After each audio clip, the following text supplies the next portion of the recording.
Good evening, everybody. At the risk of sounding like a disc jockey, it's 7 o'clock on a Wednesday, so it must be East Herts District Council Development Managed Committee meeting. So put that in slightly more formal terms.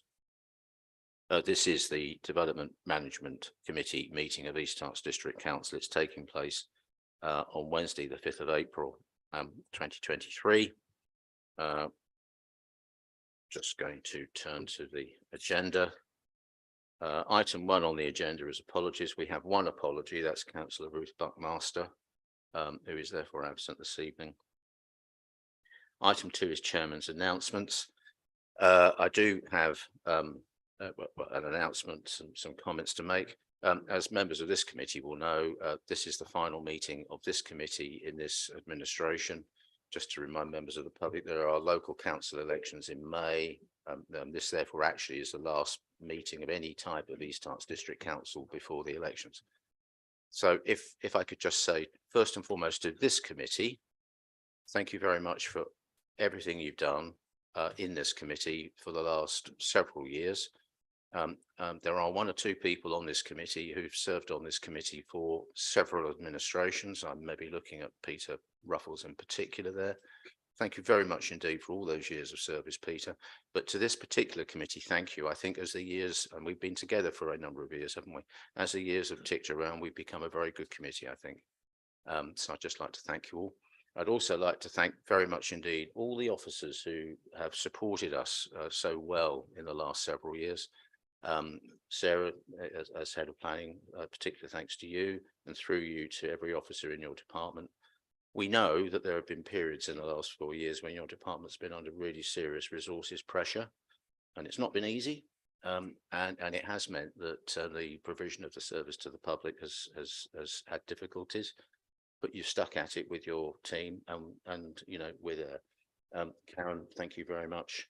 For the purposes of this meeting, Peter has administered us extremely well for probably since you're a boy, I expect, Peter. So thank you very much indeed for that. Victoria, our legal officer, hopefully is in the room somewhere. Victoria, you've been excellent as well. Thank you very much indeed. We really appreciate it. I'm going to end with a very minor criticism, which is directed at our YouTube broadcasting chap over there. In principle, you've done a great job, but you still haven't managed to make the vice chairman and me look any better than we are already. So a big round of thanks there to everybody. Genuinely meant. Thank you all very much indeed. I might also just say that on this committee right now, we still have Tim Page, who was the chairman of the committee before me. Tim, you did a great job as chairman in your time. We thank you for that. And going back some years, I can remember David Andrews has been the chairman of this committee. That's appreciated. And indeed, I seem to recall sitting on this committee, Peter, when you chaired it. So thank you very much for that as well. So thank you. Next item is declarations of interest. Does anybody have any interest they'd like to declare? Would anybody like to declare that they're in any way, shape or form interesting? No, okay, thank you. Item 4 is the minutes. Comments on the minutes? David Andrews. Yes, if I may, Chairman. I can't find it now. It's in the, I think it's in the 50s, where it refers to Councillor Kemp talking about the sewage provision, and I believe at that time I expressed my disappointment that the development of the size we were considering, i.e. the whole of the Gilson site, wasn't considered appropriate for it to take care of its own arisings, in particular in terms of foul water and sewage. But that's not in the minutes. I fall entirely in your hands on that. But certainly I felt we need to get that back to government. Yeah, we are concerned about that. That's one thing.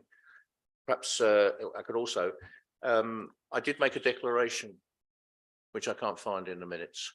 And that was, I found as we went through the paperwork, something I hadn't previously spotted, which was reference to the Lee Valley Regional Park Authority.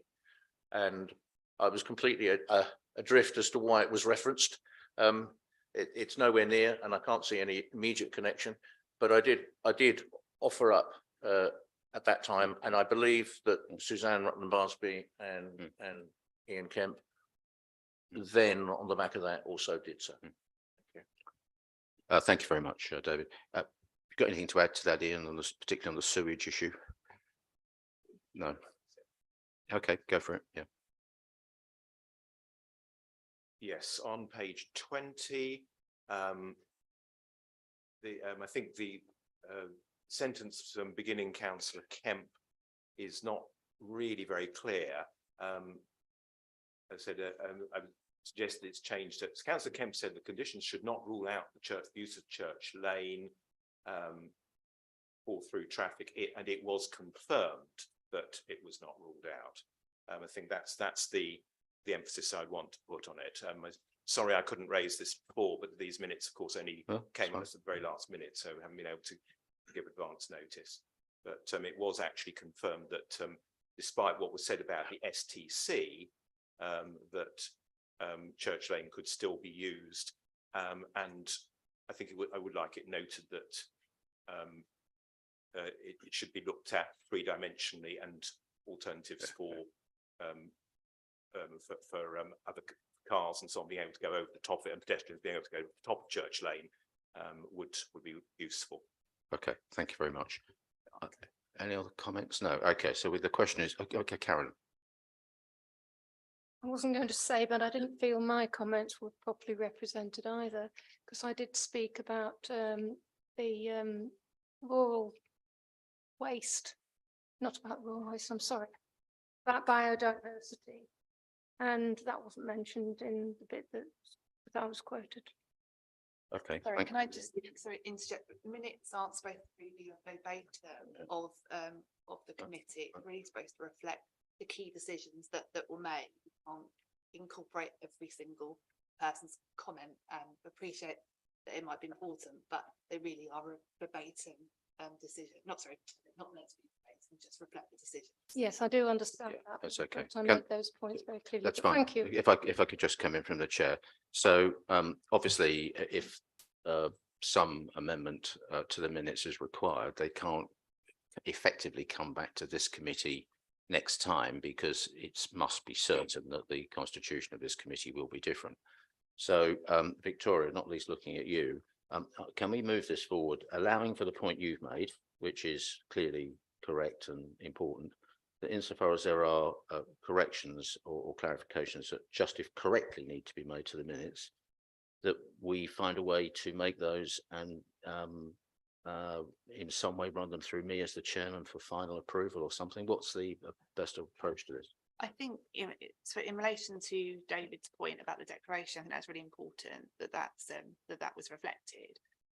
So I guess you could agree them subject to the amendments that you want to take forward. So as I say, David's one was valid because I remember he did raise that as a declaration. Obviously, I appreciate the others' comments as well, but that's the most significant amendment. So I propose that you would, and I'm looking at Peter to see if he has anything to add on that. You can amend them slightly just to reflect what we've just spoken about in terms of David. Yeah, I do it on that basis alone, and I wouldn't write the other two things. I mean, the whole meeting's webcasted anyway, so it's all there online as well. Okay, so just to keep this moving, we don't necessarily need to make this decision on the spot, do we? But I'm very happy to do so, but it would be very much under your guidance, Victoria. Yeah. If you're content, having heard the points that have been made, that maybe it's only the Lee Valley Authority declaration point that warrants a revision to the minutes, then we can make that decision. But if you would like to sleep on the other points made, we would need to find a way to move it forward. I think, bearing in mind, obviously, we haven't got a committee that can agree the minutes after this committee. I would advise to proceed on Councillor Andrews' declaration amendment. Okay, thank you very much indeed. Ian. Yes, sorry, I'm not happy to accept that. I think that my views weren't fully represented, and in any case, the sentence as it stands is ungrammatical and therefore unacceptable. So it does need to be amended. Sorry, maybe we can deal with the applications, and if we have to adjourn for 10 minutes at the end just to deal with the minute points and correctly take Councillor Andrews' point, then I think we should do that. But I think we need to really agree those this evening. David. Yeah, I'm very happy if my comments fall away. As I say, I'm happy for you to make that decision. That That's wasn't okay. an important piece. That's fine. Unless members strongly disagree, I'd be very content to proceed as Victoria's just suggested. So if we pick this up at the end of the meeting, it gives you a chance, Victoria, just to reflect on what's been said, and we can get it sorted out before we finish. Okay, so thank you all very much. That brings us on to item 5, which are the substantive planning applications. So we start with item 5A. This is application 3/22/1030 OUT. And it's an outline planning application with all matters reserved, except access for the erection of up to 58 dwellings, amenity space, landscaping, and all associated infrastructure at land to the northwest of Buntingford, east of the A10, located off Neil Drive and Phillips Way, Buntingford, Hertfordshire. And if I could ask, Karen, are you presenting this? Steve, you're good. Okay, please do. Go ahead. Thank you. Thank you, Chair. So here is the site, and you can see on the overhead projector there. So it's 2 parcels of land on the north side of Buntingford with a relatively new road, Neil Drive, which sort of intersects those parcels. And on the right-hand side, you can see some earlier development which has happened and recently been granted planning permission and built out. And you can see the planning history of those sort of referenced in the report. Next slide, please. So this just shows the site in sort of context with the rest of Buntingford. You can see the sort of near where it's at the top where it says A10, you can see Neil Drive, the new road that sort of links that, and the sort of bits of the site on the north and south side of that. And you can see it's around half a mile to a mile from the sort of shops and services that are within the town itself. Next slide, please. Here we've just got some images of the development which has happened onto the north of Buntingford, adjacent to the site. So this is just looking up Mean Street, and you can see on the other left-hand side there some of the housing that has been built already. Next slide, please. And again, on the left-hand side is the McCarthy Stone housing for over 55s, and then sort of regular housing on the right-hand side. Next slide, please. And this just sort of gives an indication of kind of some of the sort of spaces within these developments that have been recently built. Next slide, please. And now we've got some views of the site itself from the adjacent housing. So the site itself is just sort of on the left-hand side of that wooden fence there. Next slide, please. This is the northern part of the site. So this is a sort of view looking north, and the northern parcel on the left-hand side there. Next slide, please. And then just some views of the adjoint housing that's already been built that will adjoin the site. Next slide. And this is the view along Neil Drive, looking westward the A10. The road hasn't yet been adopted and open for public access. We'll come on to that in a little bit. Next slide, please. And then sort of views of the site and the boundary of the site to the east. Next slide, please. And the view looking up Neil Drive towards the site. Next slide.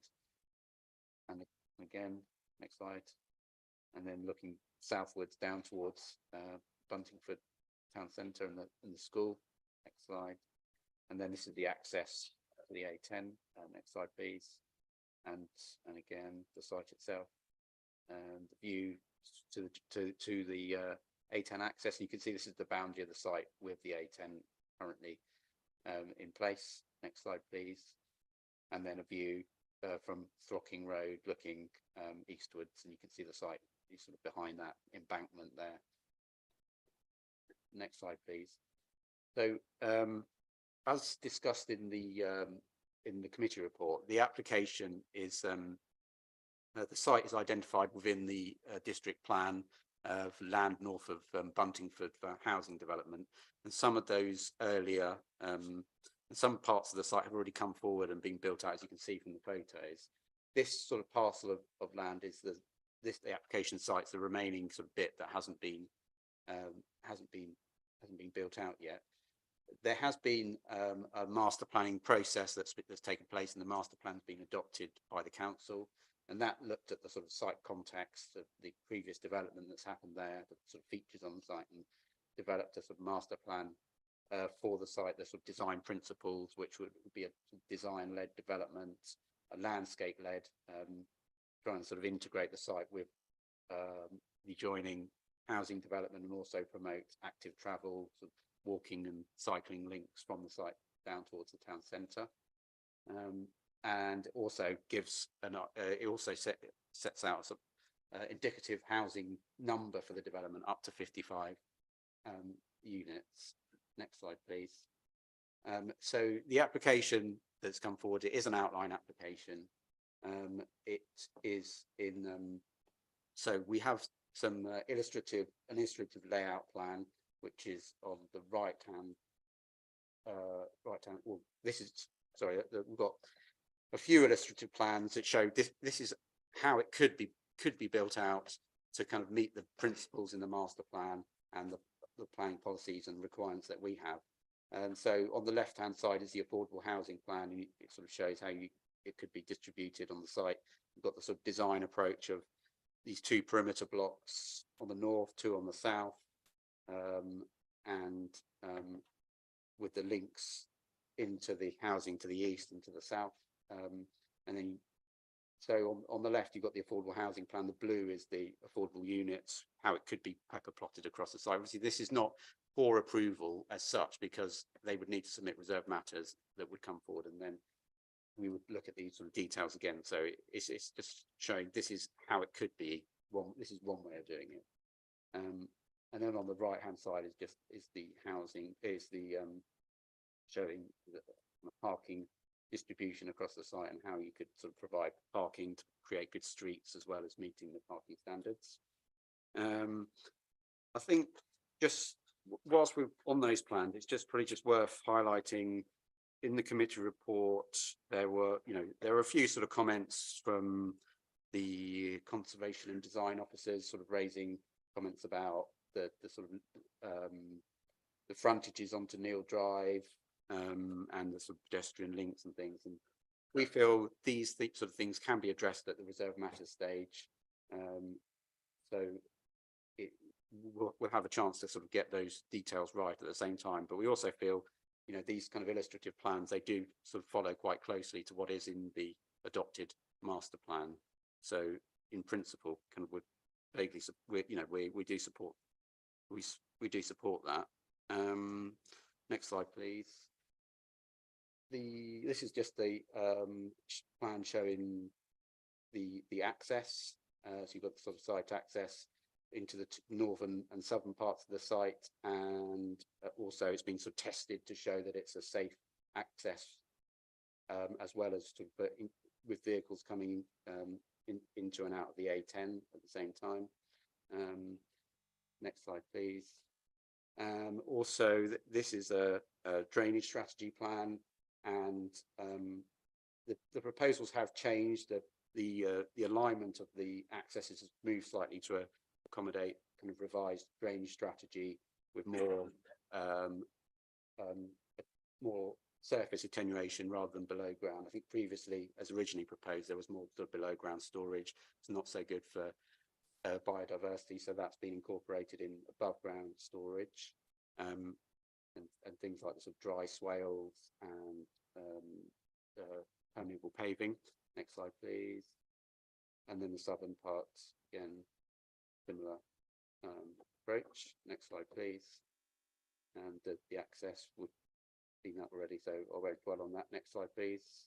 And then, so finally, this is a landscape strategy. Again, this is illustrative, but showing how the site can incorporate kind of open spaces, landscaping that will give that sort of landscape-led approach, which the master plan is looking for, and with the sort of landscaped edges to the site adjacent to the A10 and also to the east. And also the linkage is at the bottom of the plan there. You can see it where I think where it says number 3, there's a pedestrian link that will be provided to the south, and then also a few sort of links to the east as well.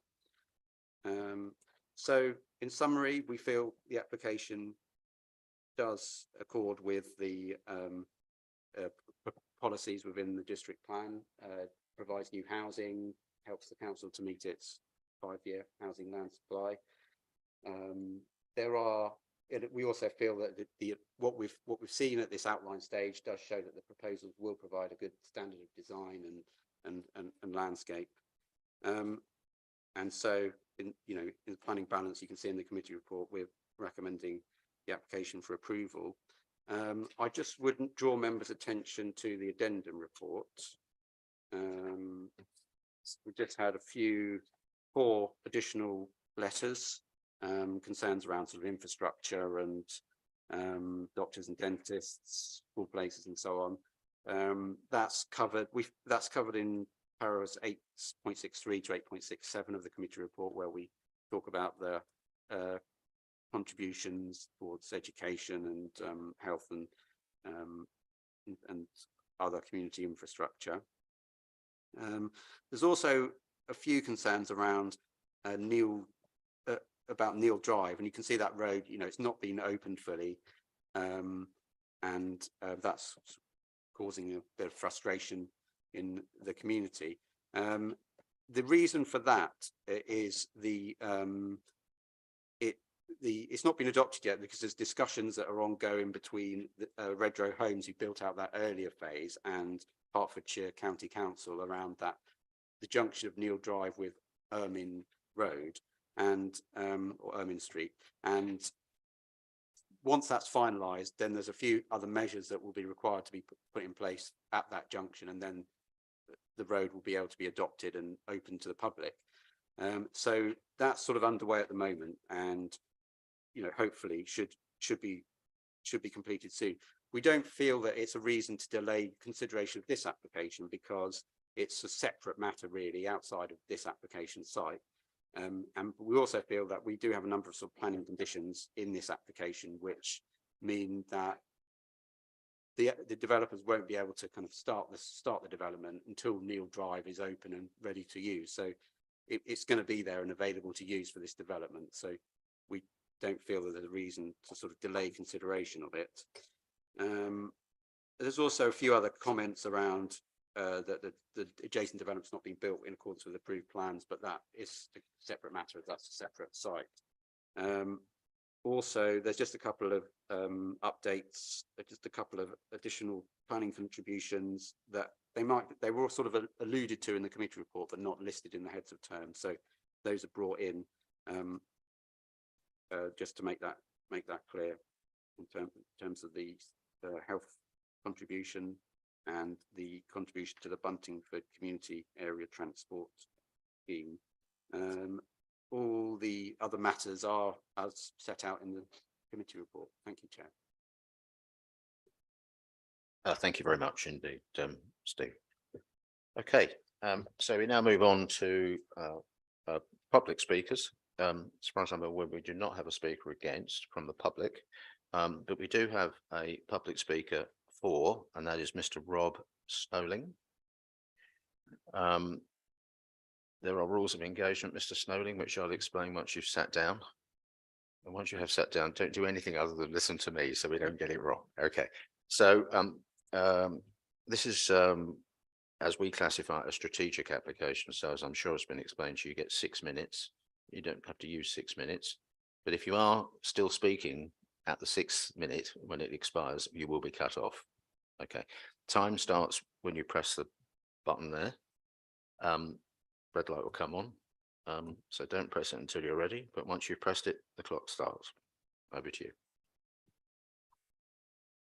Thank you, Chairman and members, for the opportunity to address you this evening. My name is Rob Snowling, Associate Director within Pigeon's Planning and Design Team, with responsibility for land to the northwest of Buntingford. Our application seeks permission for a high-quality landscape and design-led sustainable scheme comprising up to 58 new homes, together with amenity space, landscaping, and all associated infrastructure. The scheme that is before you accords fully with the North West Buntingford Master Plan, which was prepared collaboratively with the Shaping Buntingford Steering Group to provide a high-quality design vision for the site. The scheme has been revised to respond positively to stakeholder feedback received as part of the master plan preparation process, as well as feedback to the current planning application, with the Shaping Buntingford Steering Group providing a positive platform for regular and ongoing discussions with the District Council, Buntingford Town Council, and other key stakeholders. The scheme adopts a landscape and design-led approach that will create an attractive green gateway to the northwest of the town in order to deliver a long-lasting positive addition to Buntingford, as well as providing high-quality new homes that respond positively to the site's landscape and townscape context. An extensive benefits package, including approximately £1.3 million of financial contributions towards health, education, and other local infrastructure, will ensure that the scheme provides town-wide benefits. And in particular, the scheme will provide £64,000 to fully fund the resurfacing of the multi-use games area within the town, as well as providing a financial contribution of £25,000 towards the Buntingford Community Area Transport Scheme, both of which are items that have been specifically identified as part of our engagement with the Town Council. The site is located within the Buntingford settlement boundary and forms a logical extension to the town, located between the A10 and existing homes to the east. This, combined with the site's proximity to existing services and facilities in Buntingford, make the site a highly sustainable and logical addition to the town. The site is well located to take advantage of close connections to the town and benefits from easy access to public transport, with proposed bus stops on Neil Drive, located immediately adjacent to the site. The scheme has been designed to prioritise cycle and pedestrian movements over car-based trips, providing for east-west movements between the site and Ermine Street, where proposed cycleway improvements due to be carried out this summer will provide links to the town centre. In addition, a new shared cycle pedestrian link between the scheme and Baker Drive will provide connectivity with existing footpath link to Bowling Green Lane to the south, helping to encourage all forms of active travel. The scheme has also been designed to ensure adequate levels of car parking, and the illustrative parking layout that accompanies the application demonstrates that the scheme is capable of providing car parking in excess of the East Herts vehicle parking standards. In order to ensure that the scheme creates a long-lasting positive addition to Buntingford, it has been designed in accordance with the approved North West Buntingford Master Plan, which sets out a clear design vision for the site. And whilst the application is an outline to allow the final mix and size of new homes to take into account the most up-to-date housing need information at the reserved matter stage, the master plan will ensure that the key design principles for the site are adhered to.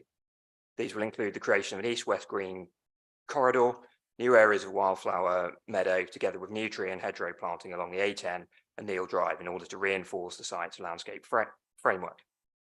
As per the approved master plan, the scheme provides for a range of building types and heights that respond positively to the site's topography and landscape, including provision of 13 single-storey bungalows on the northern part of the site and 2-storey homes and apartments elsewhere, helping to meet a range of different housing needs, including 40% up to 23 affordable homes, as well as housing to meet the needs of the ageing population.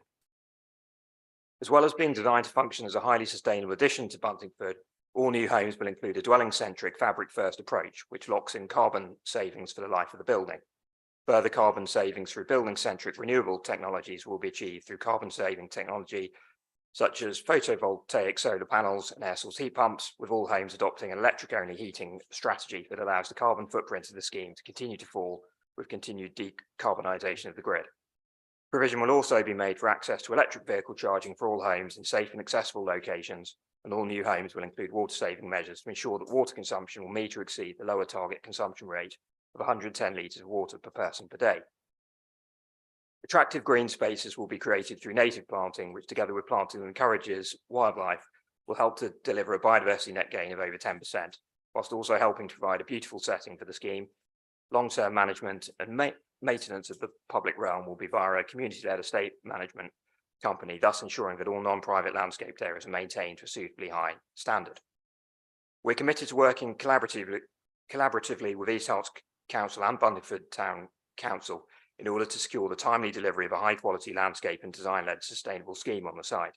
The site is free from constraints or the need for significant enabling infrastructure that would prevent it from delivering completed new homes within the 5-year period to 2027 28, with planned highway improvement works to Ermine Street that will enable the junction between Neil Drive and the A10 to be opened up, due to be carried out in the summer this year. Assuming outline permission is granted in spring summer this year, would envisage the first homes being delivered towards the end of 2024, the scheme being built out over 2 to 3 years. In conclusion, Land Northwest of Buntingford will provide a high quality landscape and design-led sustainable addition to Buntingford, which will make a long-lasting positive addition to the town, including the delivery of an extensive package of benefits, including financial contributions towards the upgrade of the multi-use games area and the Buntingford Community Area Transport Scheme.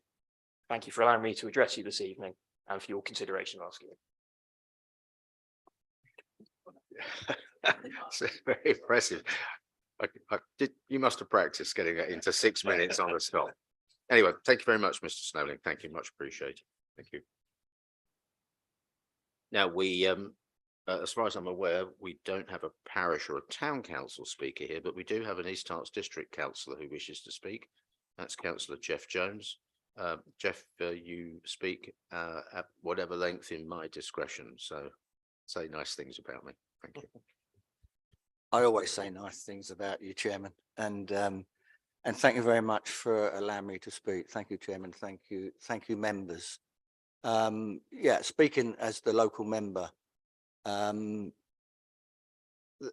we very much, and I'm very much speaking on behalf of the residents of Buntingford and the town council.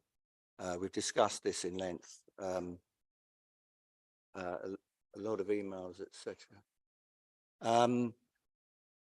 The principle of development on this site, yeah, we support. We support very much. We've been involved in the master planning process. I was involved in it. Town council were involved, and the principle of the development, yeah, we very much support it. It all makes sense, and I think it's a very good development. The big issue for me and for everybody else is the access, the timing. The timing, I think, of this application is a bit premature.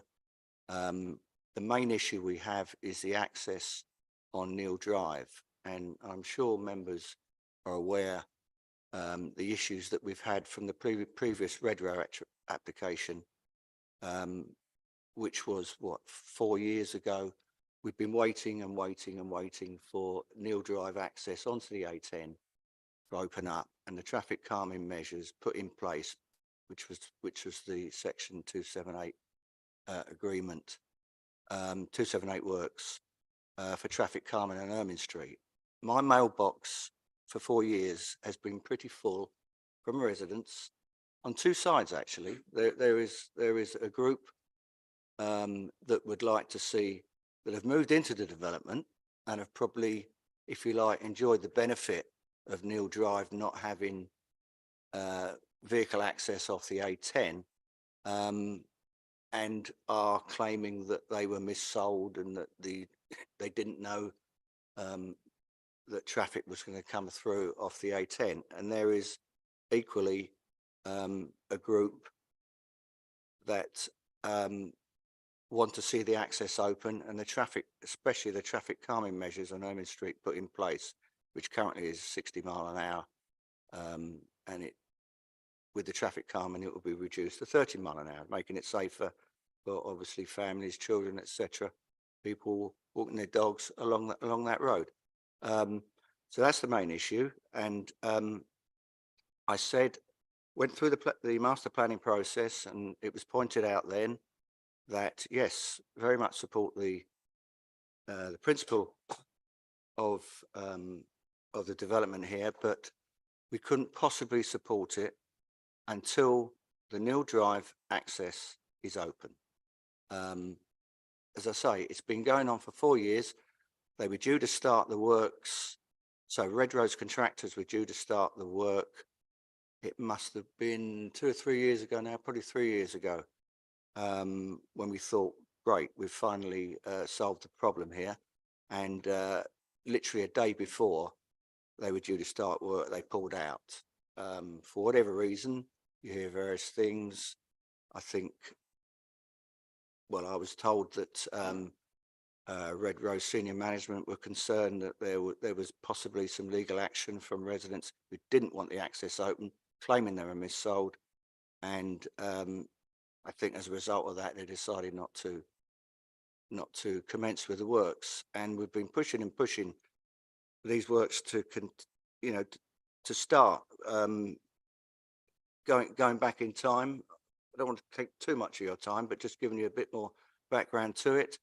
The original application only allowed an access onto the A10 through Neil Drive if Ermine Street going north was stopped up. So it meant all traffic going to the north would access Neil Drive A10. So which didn't make a lot of sense, but they were saying, Highways were saying they wouldn't allow a second access onto the A10.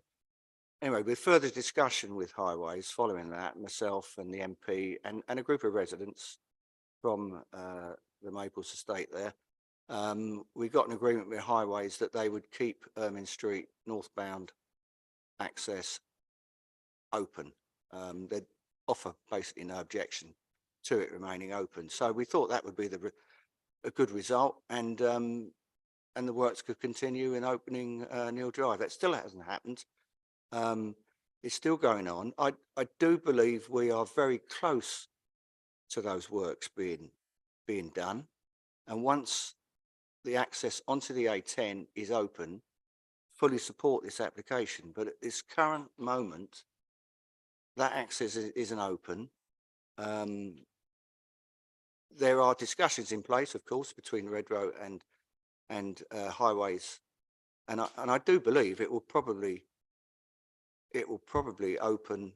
The works will start rather in the summer. It will be a 12-week build, and those works I'm hoping will start in the summer. But there's no guarantee to it at all. There could be some legal action from residents, who knows? But there's no guarantee. So what I'm asking members, if we could defer this application until we know for sure, till there's a spade in the ground, we know those Section 278 works are going to be done and completed, because we can't possibly support this application without access from Neil Drive onto the A10. So that is my request to you members. Fully support it. I'm sure if it comes back, after the summer, we could be seeing Neil Drive open, and no problem at all. I can't see a problem in just delaying a decision for a few months until we know 100% for sure that that access will be open. I know, speaking to the planning officers, there could be a condition put in place. You could approve the application, a condition can be put in place. That needs enforcement, of course. Let's say for whatever reason, Neil Drive never does open and they've started construction, etc., and we're left with a ghost town because, they can't occupy the first dwelling until Neil Drive is open. That's something, of course, we don't want to see. And I'm sure by just delaying a decision for a few months, this problem could be resolved. So thank you for your time, members, but just once again ask you if you could defer decision. Thank you. Thank you very much indeed, Councillor Jones. Okay, so just in a couple of seconds, we'll open it up for debate from the floor. But while those comments from Councillor Jones are fresh in everybody's hearing, I wonder if I could ask officers to comment immediately, please. Thank you.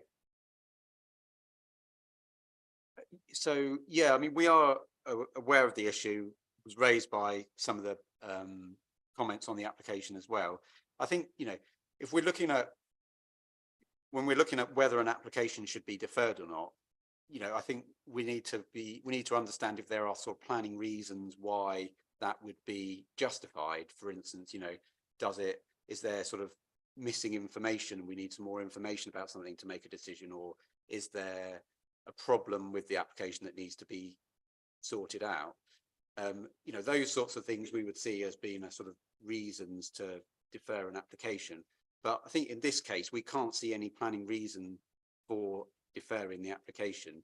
We have to sort of assess it against the policies as we find in the committee report, we find that it accords with the policies, then, you know, then we have to kind of recommend it for a decision.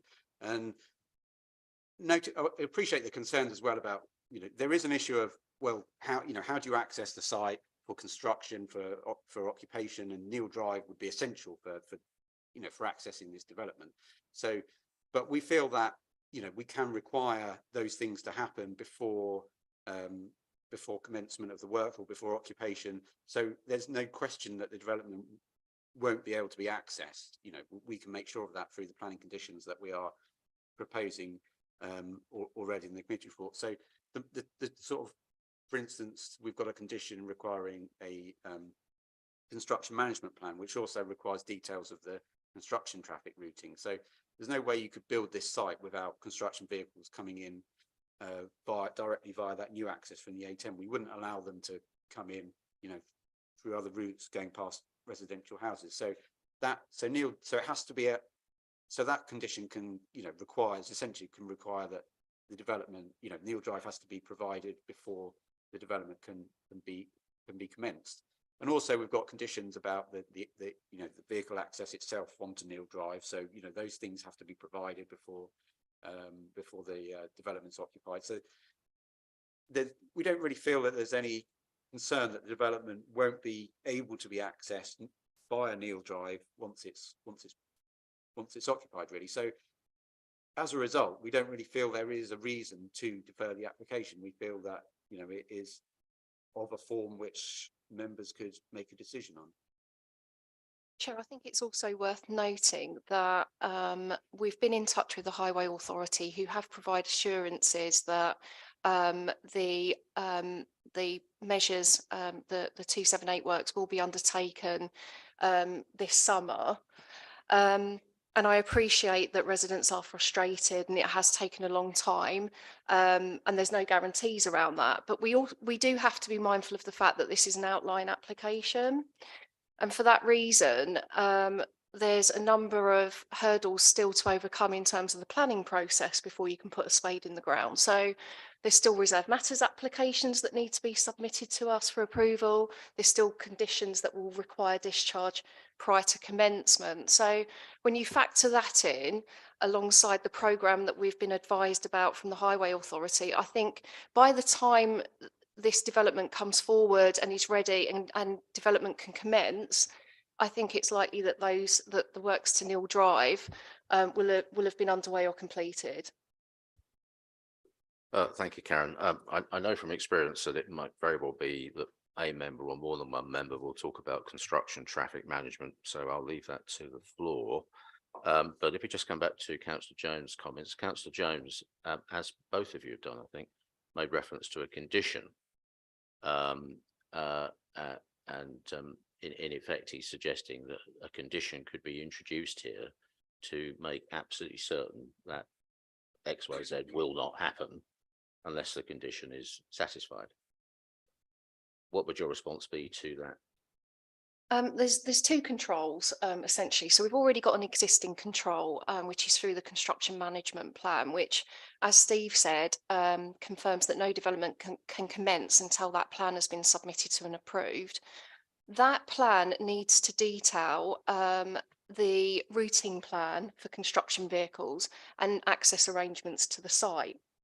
So once that document's approved, when development commences, it has to comply with that document. So in theory, the construction of the development is not going to be able to commence until that road's in place anyway. So there's already that control there. If members feel that that doesn't go far enough, we can impose another condition that's a compliance condition that simply says something along the lines of the development cannot commence until Neil Drive is fully operational and open to construction traffic. We could do that. All right, Karen, I think we'll hold that thought. I'm just going to open it up to the floor, and not least because I'm assuming that somebody will talk about the management of construction traffic. Sorry, Ian. Thank you. Well, since it's come up, I will talk about the management of construction traffic and the situation. I'm actually quite unclear as to what exactly is being proposed here, so I would appreciate clarification on it. From my visit to the site, Neil Drive is complete throughout. The junction onto the A10 is there in situ. You can actually turn off onto it from the A10, but you then run up against a fence. But that fence is just, sitting across the road. The road itself appears to be complete in total. So I can't see any physical reason why Neil Drive should not be available for construction traffic immediately. I'm not quite sure what this the section 268 stuff, it sounds from what you're saying, and I'd like clarification on this, as this referred to the traffic calming measures along Ermine Street, but that seems irrelevant if the construction traffic is coming down that western part of Neil Drive and simply accessing the site. Whether or not you've got traffic calming measures on Ermine Street is completely irrelevant to that. But as far as the construction management plan goes, yes, various conditions, it could be said it's got to meet something, but we have no idea what that construction management plan is. And given, let's say, that Neil Drive is physically complete, one could conceive that construction traffic might try to access the site by coming down Ermine Street and going along Neil Drive. And I think that doesn't seem acceptable at all. So I think there should be some sort of firm condition or some sort of very firm understanding here that construction traffic should access this site from the junction of Neil Drive with the A10 junction. I'm just looking around the room. My normal suspect for construction management issues is not putting a hand up at all. So, okay. So, officers, if you could comment on Ian's comments, please. Yeah, I mean, I'm not sure. Yeah, except the situation, the access has been constructed, but there's a fence across it. So, I'm not sure the exact legal position as to whether the owners of that site would be able to drive their vehicles in and out of it. Whether that needs a further sort of approval from the highway authority or anything like that.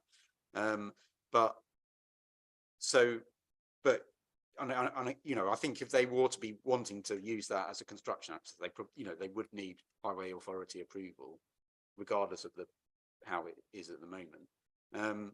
In terms of the routing of it, I think we would definitely want vehicles to be coming in the A10. We definitely wouldn't want them coming down Ermine Street and past people's houses. And so, that's what we expect as part of the construction management plan that when it comes forward.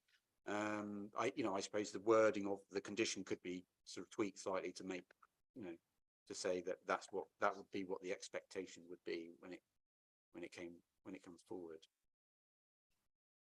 Chair, I was just going to say that I think the situation with, it's Neil Road, isn't it? Neil Drive.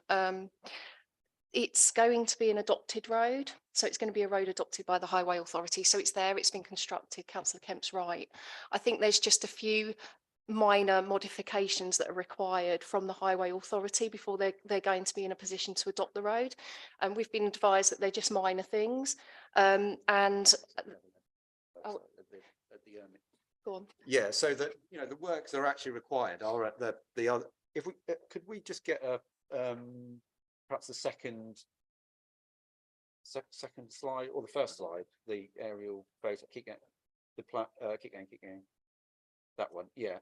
So you can see the site there, and you've got the sort of access onto the A10 on the left-hand side, and on the right-hand junction of Neil Drive, where it goes out onto Ermine Street. This is where the works are that still need to happen, and they're subject to the discussions with the highway authority. So it's quite some way away from the site. It's not really kind of that relevant to the site itself, really. But that's the thing that's holding up the kind of opening up of the whole road. So yeah, you can see, we're not talking about modifications immediately outside the site. It's quite some distance away. I am struggling to see, therefore, given there is a road constructed and in place and that any modifications will be somewhere else, why it can't be stated that this is an acceptable haul road for construction traffic, even if it hasn't yet been adopted. I believe other planning applications in the pipeline may use haul roads where haul roads have not yet been adopted for the purposes of construction traffic. I mean, Chair, we haven't got a representative from the Highway Authority here this evening, so I don't really want to speak for them, but the construction management plan, we could make it clear, it is quite a detailed condition. We could make reference to haul traffic being via Neil Drive. That would provide Or the specifically, assurances. I mean, it'll be by Neil Drive anyway, but specifically via the junction between A10 and the Neil Drive. Yeah, I think some sort of reference to that would be So helpful. let's let David come in. David Andrews. Yeah, thank you. I haven't read the particular part of it, but it strikes me, I mean, that as the point's been made, that's a considerable distance from the site in question. And I can see that some improvement is needed on that eastern end of Neil Drive, but my concern would be that we incorporate something to keep Neil Drive stopped at the present moment, so that the haul road can be used by the construction traffic and contractors, and not until it's completely ready and everything's finished by other traffic. It's not impeding them at the moment. It won't impede them during the course of the construction, but it will make life a lot easier for the contractors. Can I possibly interject? Oh, do go now. Thanks, Chair. Before I make the point I was going to make, actually, I concur with David's points, actually, that you could actually block off Neil Drive at the back end of the houses, so no construction traffic can come down Ermine Street, and they can only access via the A10. That would be super easy, wouldn't it? But also, just on the subject of transport, looking at the Highways Agency, they're saying they haven't got enough information to make a decision on this. I don't see an updated statement from them. They're saying that displays are substandard entering the site, and also that they need a stage 1 road safety audit. They do talk about not having a travel plan. I do see there's a travel plan in there, but I'm not sure whether that covers everything in the time that I had to have a look at it. But certainly there are certainly a couple of points in there that I haven't seen addressed in the rest of the report that tells me to think that the highways are ready to adopt or approve this process.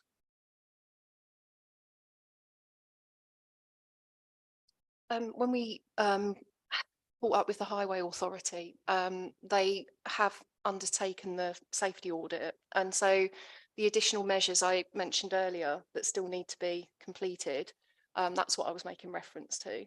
So things have progressed. Do you want to add to that, Steve? Yeah, sorry. Were you referring to the access to the site itself, or the work done? It's the comments actually within the highways consultation. So, and obviously, whilst that's not resolved, I find it difficult to be able to approve an application coming in front of me without a statutory consultee saying that they're happy with it. Yeah, I think what the Highways Authority did initially raise a concern about the application, and they requested that sort of additional information, and then they were then the applicants submitted some additional information, and because they had to redesign the access to accommodate the above ground drainage attenuation, the access moved slightly, and the highways were consulted again, and they have confirmed that, you know, they are supporting the scheme subject to those conditions, and which is they've sort of listed in the committee report in the summary of their comments, paragraph 5.1. I thought that the comments were on the website, but I can have a double check. But they definitely have commented, and they are, they have no objection to the application subject to the conditions. Okay, Sally, yes, do please come in. Thank you. I mean, Mr. Chairman, some of the committee members have put forward quite sensible suggestions. My position is that listening to Councillor Jones, I understood what he said, could see there was a problem. The question is the problem going to be solved? If it is not solved, there is a plethora of things that could go wrong. Simple. And then the officers, in response to that, the very first thing I hear is we couldn't defer because there's no planning reasons.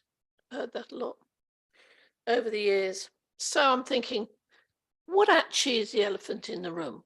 What is creating this situation? Who's responsible? Is it highways? Is it owners? Is it developers? It's obviously not a planning thing because we've been told it's not a planning issue. But something is not identified and it's not happening. And then I hear words like, well, we can do this and that, but there's no guarantees. And I thought, well, that's probably why we got the problem. No guarantees. I'm not sure what the legal position is. I don't know who's talking to whom. There is stuff missing as outlined by Councillor Beckett. And I'm expected to make a decision on this. And I'm sitting there saying, I haven't a clue what's going on. How do I do that? So could somebody clarify this? Because at the moment, the best we probably can do is support my colleagues who are looking for solutions, but the fundamental problem has not been identified and it doesn't seem to have been resolved. Sally, if I may, I was about to, from the chair, make a similar-ish comment. So we'll see. We've all heard what Councillor Jones has said, and I think one of the things that he said is that there's been a problem that's been in existence for a long time.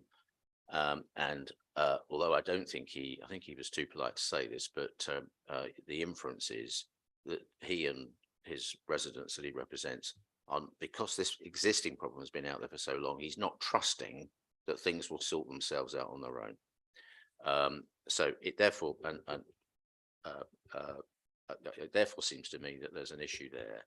I also think, not least because Ian, you've mentioned it, and I know this committee is very alive to managing construction traffic, that there's an issue there with Neil Drive, clearly. So it seems, but we must also remember this is an outline application.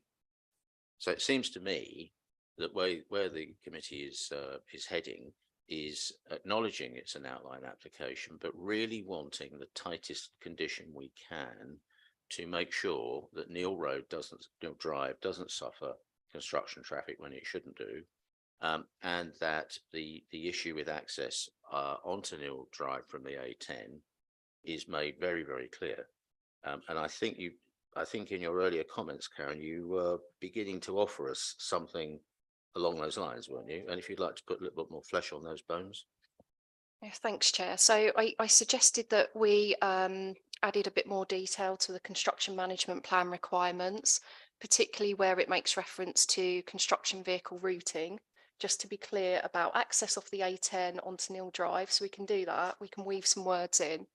There is an opportunity to put in a compliance condition saying that works won't commence on site until that access is ready. We can certainly do that, Chair, if that's what members, if that will give members the assurances they're seeking. Karen, could I ask whether we might be able to also include in there that some temporary barriers are put across the upper end of Neil Drive so that no construction traffic can access it through the existing Neil Drive estate and Ermine Street, so it has to come down the A10? Well, I think if Neil Drive is open and sort of adopted, then people would be looking to make, two-way movements across it. And so if there's a physical barrier that stops other people from using Neil Drive to get in and out of the A10, that could be an issue.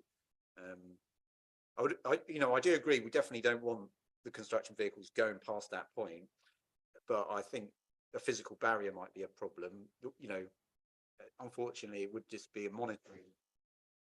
I think that would be the way to, the only way it could work. Can I come back on that, Chair? I mean, obviously, with all the best will in the world, Steve, we know sitting here, everybody in this room knows sitting here, that that just doesn't work. Traffic goes the shortest route. Drivers will use a sat nav. Drivers will take a detour because it saves them time on their route, and people do suffer as a result of it. So it is, In respect to councillor Jones' comments, actually, it'd probably work in favour if Neil Drive wasn't opened until the development was completed, to be perfectly honest, and so that it could be blocked off. And obviously that's somewhat a moot point because it probably will be opened in that case.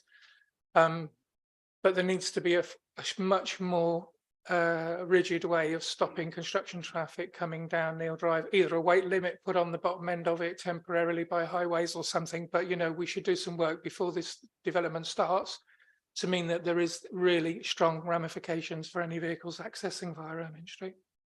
And that also means that Ermine Street does need traffic calming measures regardless.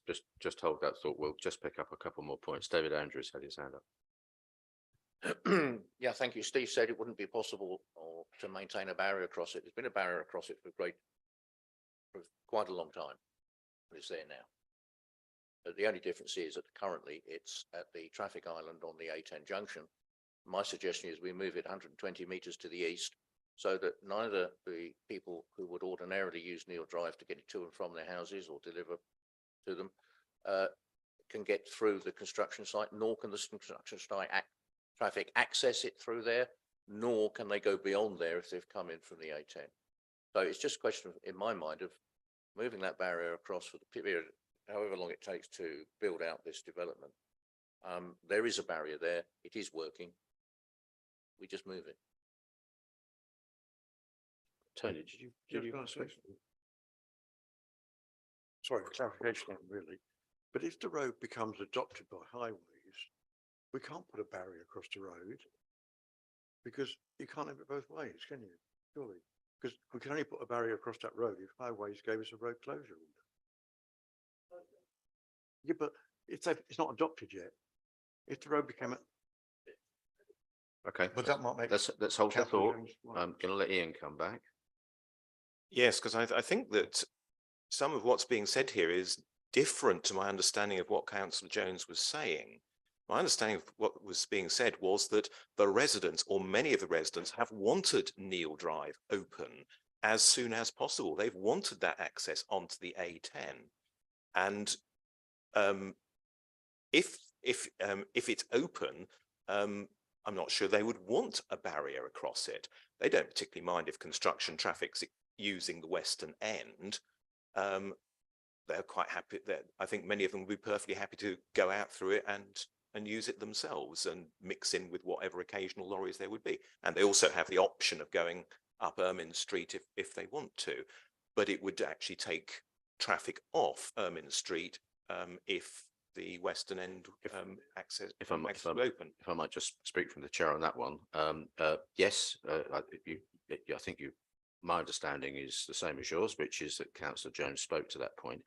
But to be fair, he did also report to us that some residents take the opposite view. There appears that there are two groups of residents. So if I may say, I don't know that it's for us to second guess what the residents do or do not want. And in any event, this is a planning issue. So, but I think it would be inappropriate to go to the extent of saying that a barrier should be used, because that may be the opposite to what highways want. And we'll see what officers say in a minute, but we're kind of agreed. So the mood I'm picking up from this meeting is that we are all of the view that we want to make sure that construction traffic is managed in the best way, so that the residents of Neil Drive don't have to suffer construction traffic going backwards and forwards in front of their houses. There is a degree of, let's say, by a neutral word, frustration that things that aren't strictly subject to this planning application have been hanging around for ages and ages and ages, and people are getting frustrated about it. So just allowing for all the various things that have been said, Karen, if I can just bring you back to what you would propose by way of further conditions or a compliance requirement, so we're very clear as to what you've got in mind, then I think the time has come, we move to make a decision. So let's just hear what you've got to say. I was just going to say again that I was suggesting a compliance condition that implementation cannot commence, development cannot commence until Neil Drive is open and available to construction traffic from the A10, and we can weave very similar wording into the construction management plan. I would also say that the construction management plan condition, the reason for it is to protect highway safety and the amenity of users of the public highway. So essentially, any measures within that have got to demonstrate how they're meeting that reason. And you know, it's all the reasons and the areas of concern that members have raised this evening. So that's what that management plan is for. So I don't think we need to go any further than that, Chair. I'm following what you're saying, and just since it's been picked up by members and for reasons I think again we all understand, I think we would benefit from your comments on the thought that's been expressed, which is that Neil Drive could be stopped, as it were, halfway along. I'd be reluctant to go into that level of detail because ultimately this is a matter for the Highway Authority to decide. And as I said, the reason for construction management plans is about protecting highway safety and the amenity of residents. So they are going to be cognizant of that when the management plan comes in. So they'll already be thinking about that and mindful of that. So I don't think we as planning officers should be going into sort of granular detail about highway intervention measures, and I don't think it's necessary, Chair. Fine. So this is the last call for. Oh, I do. Okay. Terence. That feels like it's my show today. Thank you, Chair. A couple of other points that I picked up from the report for officers. I noticed that our very own housing department were concerned with the lack of 4-bedroom affordable housing, and also that at least one of the bungalows was substandard in terms of size. So I just want assurances that that's going to be dealt with at Reserve Matters. I hear what you're saying, Steve, that the layout plan that you showed us, which showed the affordable housing, was only an illustrative plan. But in 4 years of sitting here, I've learned that that isn't pepper potting. It was very much a block of sustainable social housing, affordable housing. So I'd really like some kind of guidance that would not be the case, that it would be just one big single block in the middle and a bit on another block, and that it would be proper pepper potted. And finally, just a comment for the applicant, actually. I hear what you're saying. Again, we're scant on detail, and I understand it's an outline application. I won't go fisticuffs with Steve again on that subject this week. But I'd just like to let the applicant know that 110 litres per person per day of water is not best practice. Okay, it's currently what we're asking for, and they should be aiming for about 95 if they really want to future-proof those houses. Thanks. Just before you respond, Rishi, it's your opportunity. Thank you. Thank you, Chairman.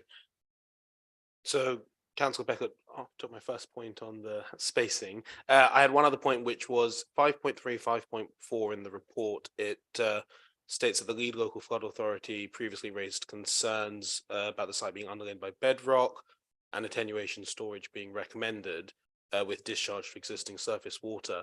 And from the plans, I understand that there is some attenuation, surface attenuation planned. But in 5.15, Thames Water advised that regarding surface water drainage, the application indicates that surface water will not be discharged to the public network, and on those grounds, Thames Water had no objection. So I just wanted to get some clarification on that because it seems to be at odds with each other. Thank you. Very good. Officers. So just sort of dealing with the sort of first points around the kind of housing mix of unit sizes, compliance with the nationally described space standards. Yeah, it's outline application. They have they've got an illustrative mix, which the concerns were raised about. There is an opportunity at the Reserve Matter stage to kind of improve on that. We have put in a couple of conditions that would help on that. There's a condition requiring all units are meet the nationally described space standards. So that would make it pretty clear what they have to do at Reserve Matter stage on that. And then there's also a condition on housing mix as well. I think we do appreciate we need a little bit of flexibility because housing, the kind of housing need will change over time. But with the conditions sort of worded to require that they have regard to our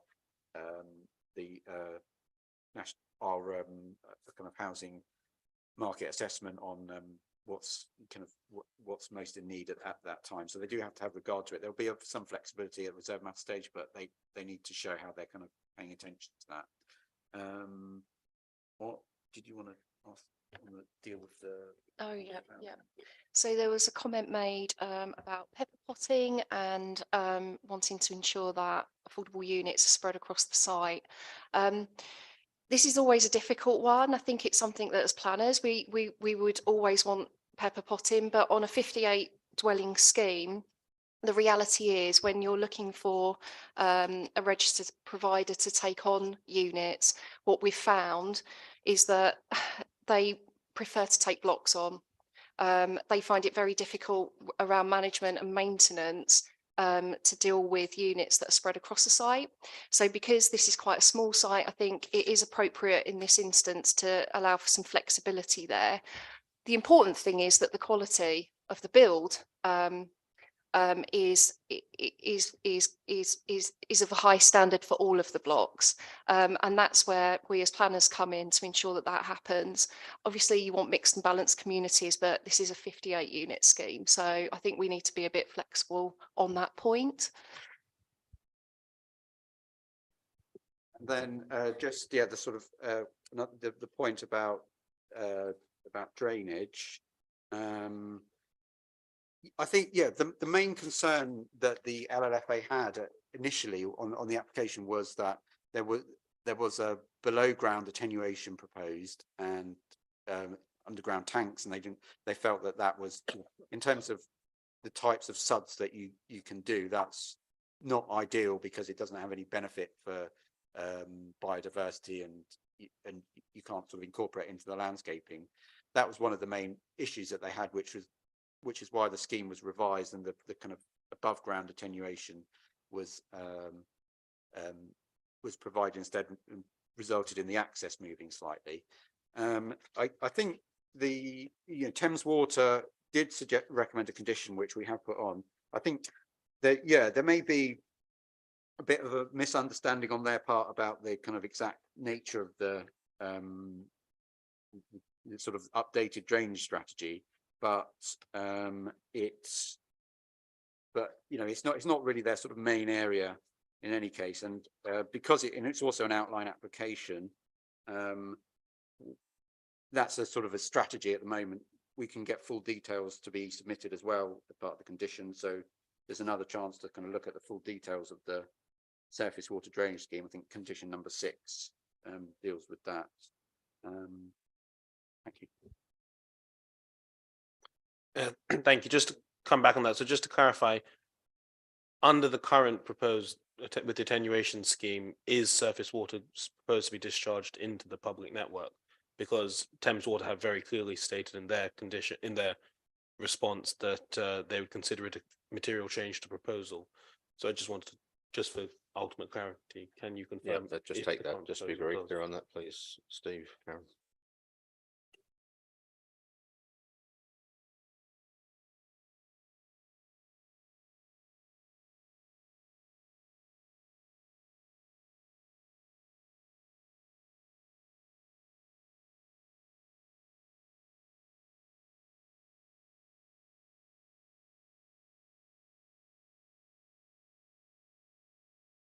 Well, I think it is.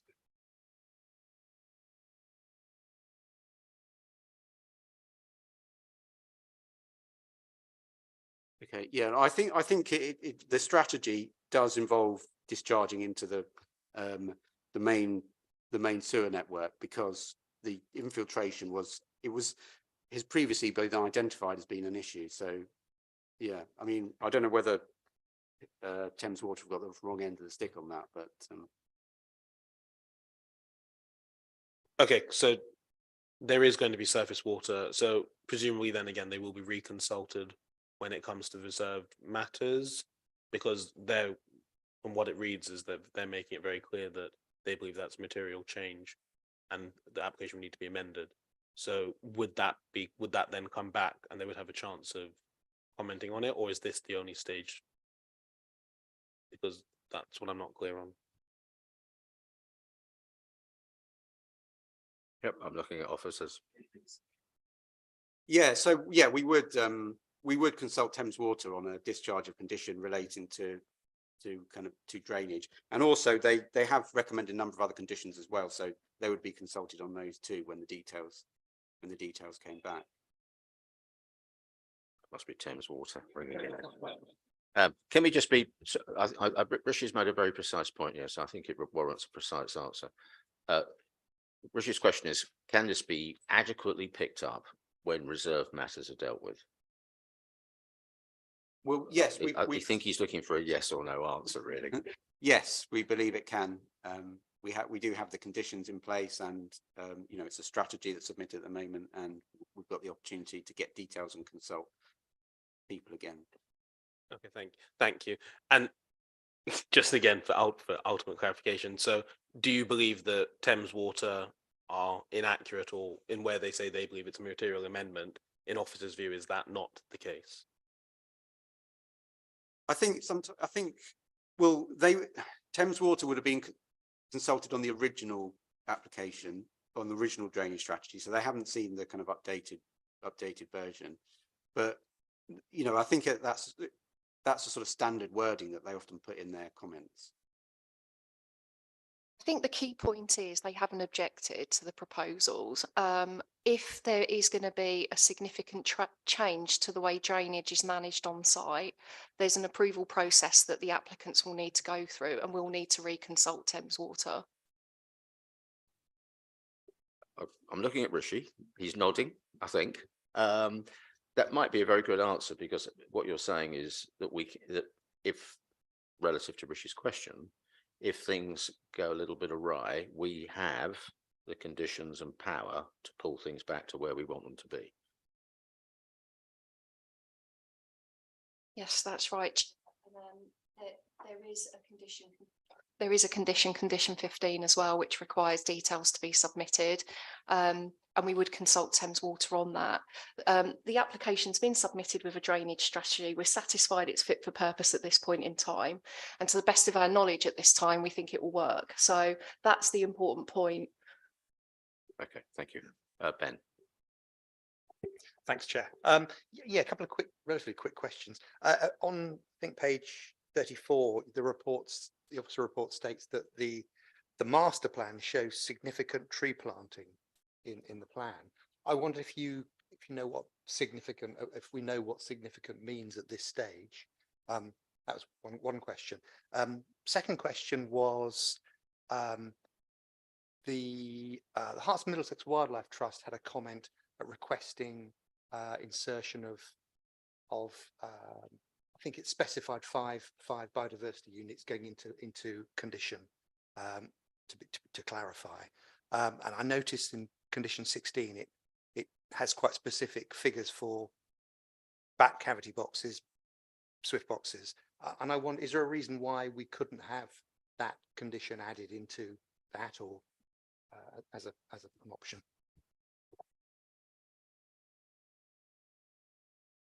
Okay, so in terms of the tree planting, could we just bring on the last slide, please?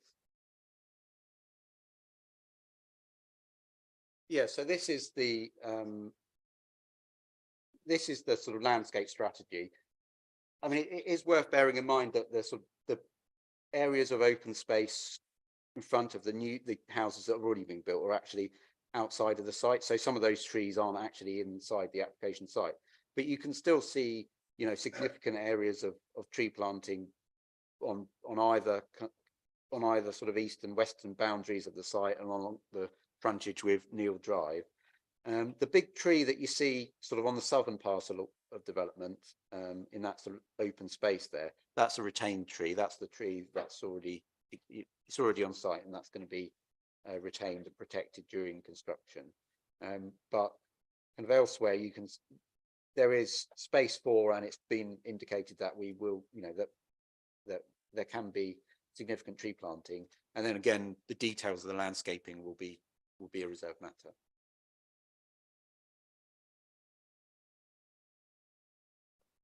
Oh yes, sorry.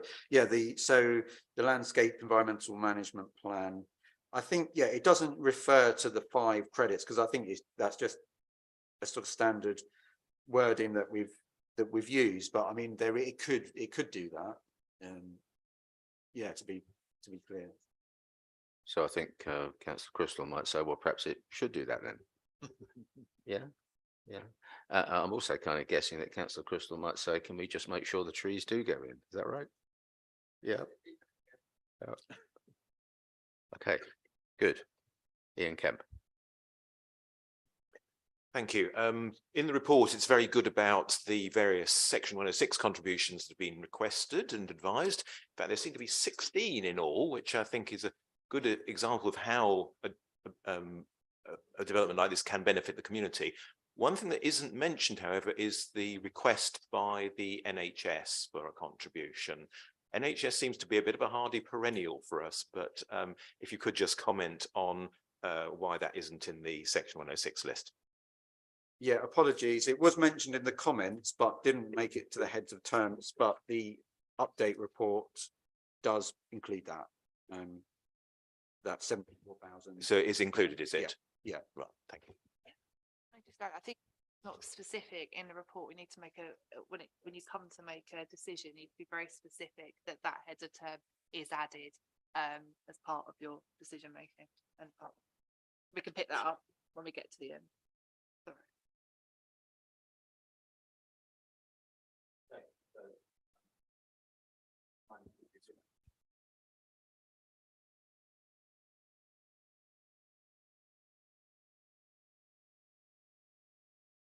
Well, I just think, Chairman, it's wonderful to see after a dearth of over a decade, the NHS actually starting to take an interest in what we do.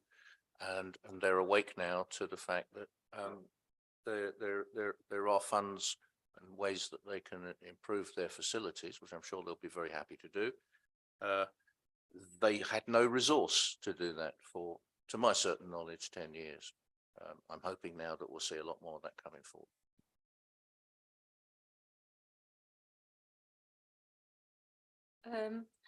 I see that this is an area of archaeological significance, but there's no reference to anything archaeological in the report.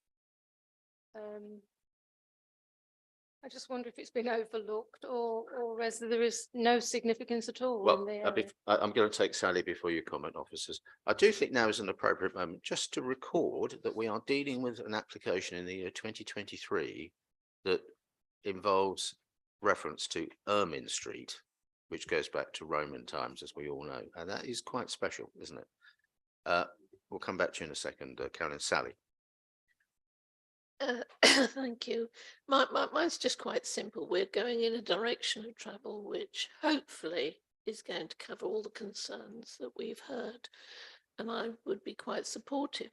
So my final question is, will these recommendations and conditions be strong enough not to be affected? And I'm still bothered about the statement that was made that if residents want to take legal action regarding the road and their houses, would that derail anything? Because it was one of those castaway statements that often you overlook that could be really, really significant. And why would some residents want to take legal action against whoever because it didn't turn out how they wanted? It's not been made clear to me how they could do that, whether they would do that, and whether what we're discussing could stop them doing that. And would it stop it all again and we'd be back to square one in 2 years' time? It's just a thought, but could somebody clarify? No doubt the Romans had similar worries back in the day. If I might start from the chair, Victoria, and then come in and correct me if I'm wrong. I think the key thing here, Sally, sorry, appreciate you're aware of this, is that we have to deal with the application in front of us. We have to deal with it on planning grounds. We have to make the decision that we think is the correct decision for this planning application. It seems to me that if it turns out that that bumps into a third party's legal process, so be it. But we can only do what we are here to do. Words right out of my mouth. Well, okay. Yeah, I mean, we can't get involved in what may or what may not be a private legal action, which is completely separate from the application that you're going to be determining this evening on its planning merits. So officers, I think we comment on the archaeological thing and then we'll try and arrive at a vote. So in terms of the archaeology point, the archaeology team haven't commented on the application, but we could put a condition on to require, you know, our standard kind of watching brief condition.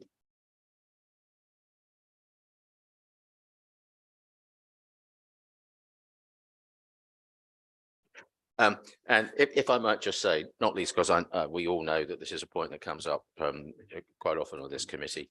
Am I right to understand, officers, that this development as proposed would give us a good biodiversity gain?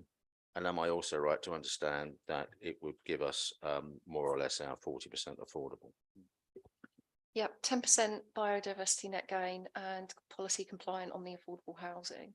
Very That's good. right, isn't it, Steve? Okay. Yeah. A really quick question, Yeah, please, okay. Chair, and it's only a clarification, That's all right, actually. you're bigger than me. Can I just ask officers that when this site was allocated in the district plan as a strategic site, would the whole site have had an ecological survey done on it back then anyway, and possibly why it's not been done this time?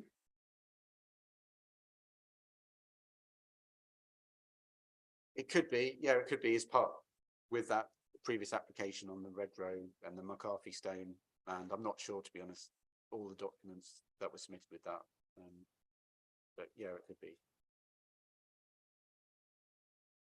Just to add to that, we'd have to check back, but certainly when I wasn't here at the time, but when local plans are prepared and allocations are put forward, they go through a rigorous testing process where a whole load of assessments are undertaken as part of that process.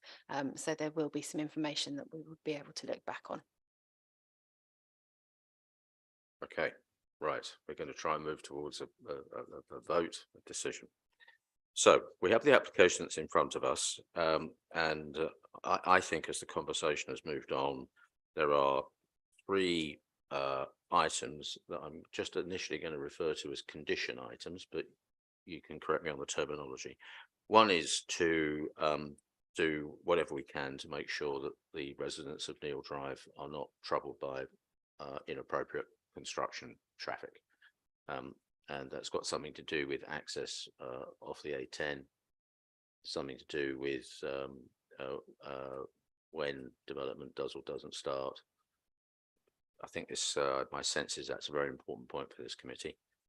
The second is that I think it's been acknowledged that it wouldn't be difficult to introduce a condition that deals with Carolyn Redfern's archaeology point. And the third is that we need to be explicit about the NHS Section 106 contribution. So I think that's what I'm going to call for a vote on. But just since I'm sure it's so important for this committee, can you just go through once more, Karen, what you would be proposing by way of condition that deals with what I'm going to call broadly our Neil Drive point? Yes, thanks, Chair. So we're going to be slightly more detailed in the construction management plan condition to specify that construction traffic onto Neil Drive shall be accessed off the A10, and we're going to have a condition that prohibits development from commencing until Neil Drive is open to construction traffic. So allowing for those extra bits that go on to the application that is in paper in front of us, do I have a proposer? Councillor Ruffles, thank you. Do I have a seconder?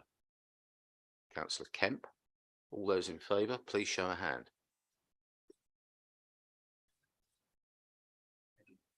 10 in favour. Any against? Councillor Beckett, and there can't be an abstention. There isn't. Okay, thank you all very much, everybody. So I'm just, as I always do, just going to, for the record, confirm the decision that we just made.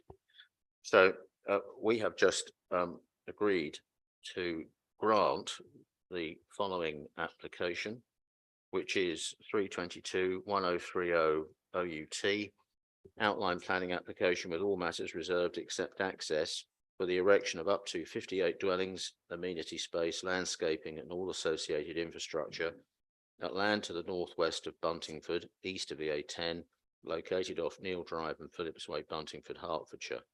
And that's the application that's in the papers in front of us, together with three additional items, being one, that it must be explicit that the NHS will get the Section 106 contribution they've identified. We'll have a condition that relates to archaeology, and we'll have a condition that relates to what I've ended up summarising as the Neil Drive point, but I think we will understand what I mean by that. Thank you all very much indeed. Thank you. Very good. And while we just prepare to take the next item, I'm going to endorse Councillor Andrews' comments from the chair. It is very good to see that the NHS have come in asking for a Section 106 contribution. I haven't been on this committee for quite as long as Councillor Andrews, but I've been on it for a number of years. It has been very difficult to get the NHS to come in for Section 106 contributions, and it's very good to see that they have on this occasion done it. So thank you to them. Okay, so we're now going to move on. I'll just wait for Councillor Ruffles to sort himself out.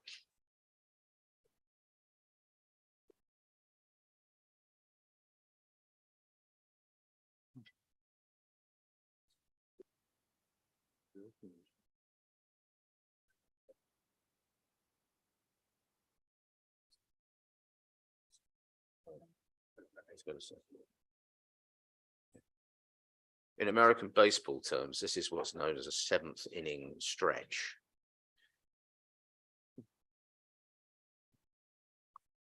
So are we ready to go? Yes, we are.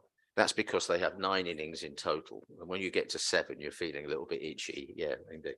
All right. Okay. Are we ready, everybody? Members of the public?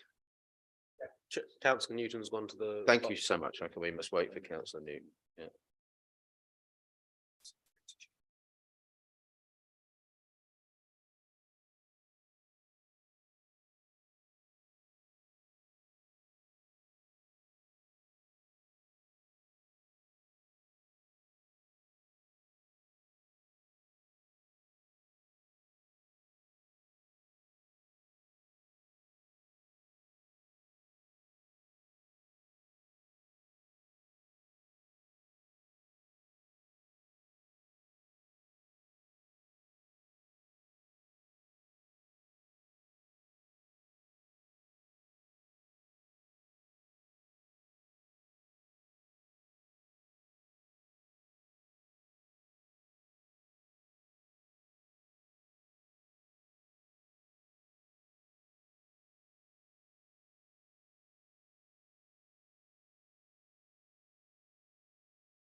First, or shall I introduce the item? That would be novel, wouldn't it, really? Yeah, okay. So we are now moving on to item 5B. And this is application 322-2200 FUL, redevelopment of the site to provide industrial units, use classes e.g. little 3 and or B2 and or B8, and associated works including vehicle parking, ancillary structures and landscaping at land and buildings at Hertford Industrial Estate, Caxton Hill, Hertford. And I'm going to ask officers to Karen, I think, to introduce this item, please. Thank you. Thanks, Chair. Item 5B relates to the redevelopment of a collection of industrial units that form part of Hertford Industrial Estate. The Hertford Industrial Estate is an allocated site for employment in the East Herts District Plan. The site's located above Foxholes Business Park, which is just here. The A414 lies to the south, and you've got Caxton Hill to the north, which joins Ware Road. And the main town centre of Hertford lies to the east, the west. Zooming in on the site a bit more closely, you can see that most of the site is directly surrounded by other commercial uses and industrial uses. Directly to the north here is the fluorocarbon buildings. There's another factory building. I think this is a printer's works to the west. And there are commercial units, as I said, that form part of the business park to the south. There are some residential properties that back onto the site to the northeast on Woodlands Road and to the southwest over here on Brookside. Further to the north off Caxton Hill, it's still mixed use, but it's more residential. It becomes more residential in character. I've included this aerial photo to show you what the site looked at prior to demolition commencing in the summer last year. So here's the site here. Hopefully you're all familiar with it. There's Caxton Hill again, A414, Foxholes Business Park. You'll see as well that there's a fair coverage of trees and green shrubbery around the periphery of the site. And there are a number of trees on the southern boundary that are protected by a TPO. Until last year, the site comprised 26 commercial units that were built in the 1960s that were around 5 to 6 metres in height, and most of them were vacant and not in a particularly good state of repair. In August last year, approval was obtained to demolish the buildings, and the demolition works are now substantially underway. Under the previous arrangement for the site, vehicles could only access the site off Caxton Hill. There was no provision for vehicles to leave the site on the southern access point here onto John Tate Road.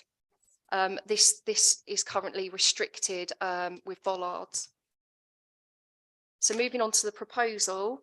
So the application before you this evening is seeking full planning permission to redevelop the site for new industrial units. A range of building sizes are proposed. This includes a number of 2-storey units with an eaves height of up to 8 metres. So these smaller units here and here. They would comprise warehouse facilities on the ground floor with office space above. There are also 3 larger industrial units, so 9, 10 and 11, up to 12 metres at the height of the eaves.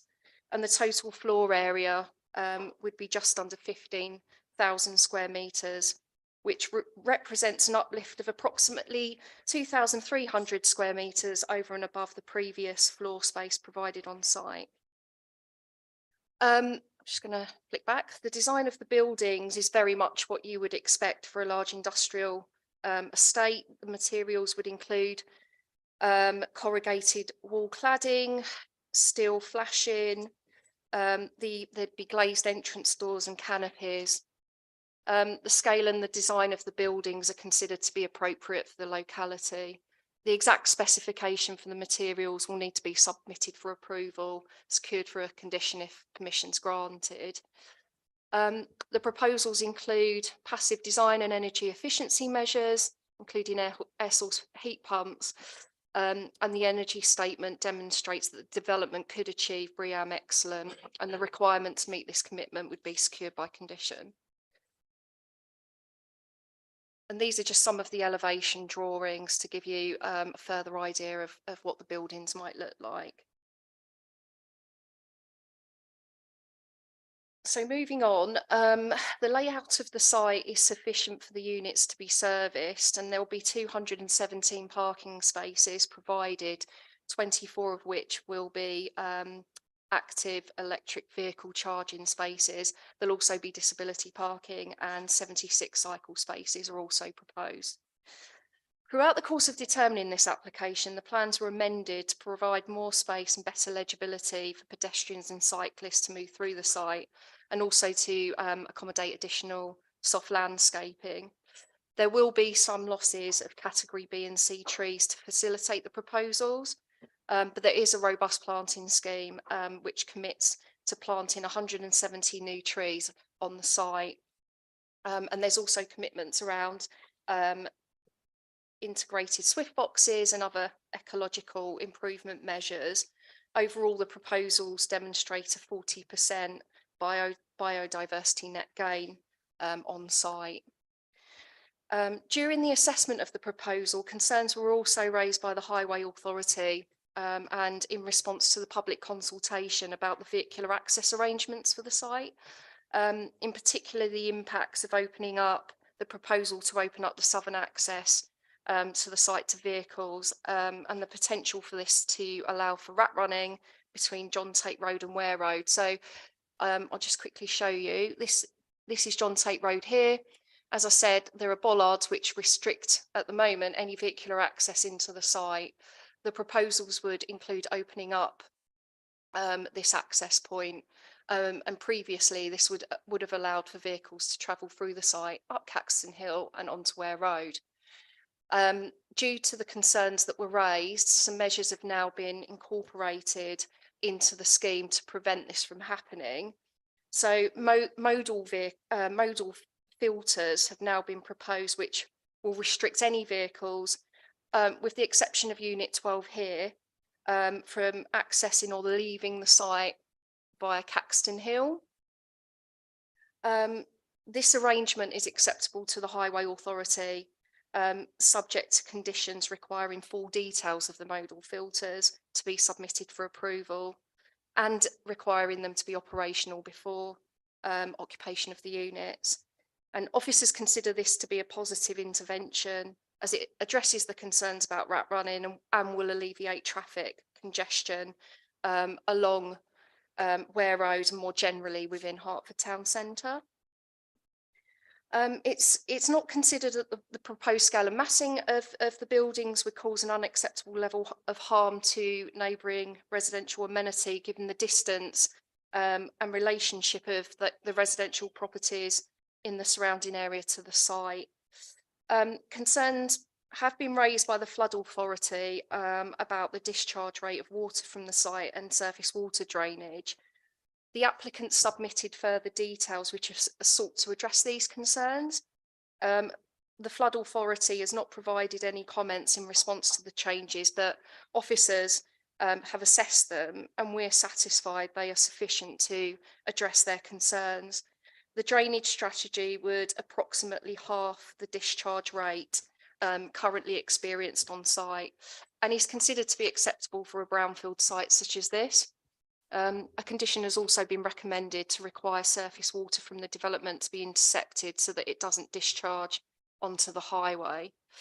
Other matters such as contamination have been addressed, and officers consider that subject to conditions requiring further information, any impacts can be appropriately mitigated. So in conclusion, the redevelopment of the site will provide increased and improved employment opportunities on a site within the district plan that is allocated as an employment area. The proposals provide an opportunity to improve the biodiversity value of the site, improve links for pedestrians and cyclists, improve the opportunity to manage drainage, and will bring forward development that performs to required energy efficiency standards. The vehicle restriction measures will reduce traffic congestion on Ware Road and around the town centre and filter the majority of the HGVs, apart from those from Unit 12, via Foxdale's Business Park rather than Caxton Hill, which is shared with residential properties.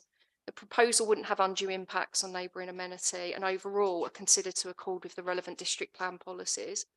Officers therefore recommend to members that planning permission is granted, subject to any necessary mitigation being implemented as identified through the conditions in the Section 106 agreement. Before I finish, can I just draw members' attention to the addendum for this item?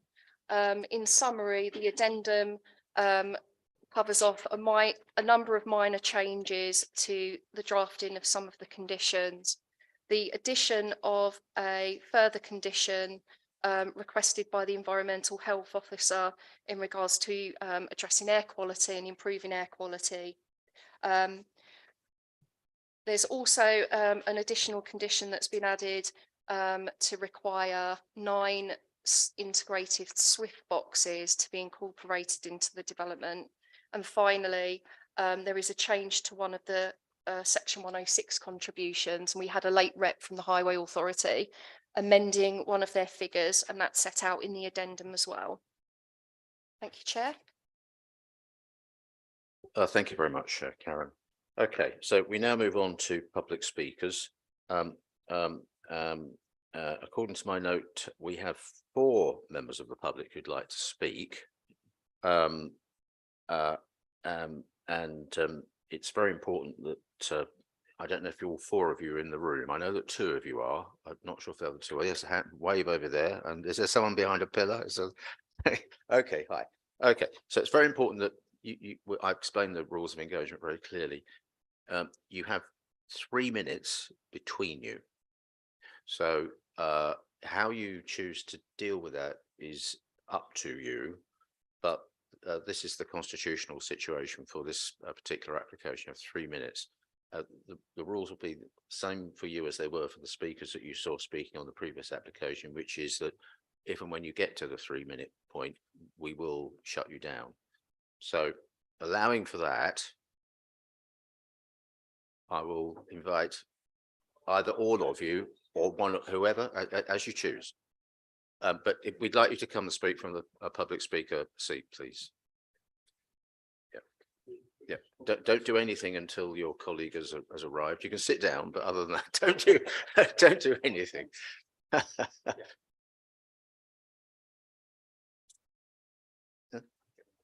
Yeah.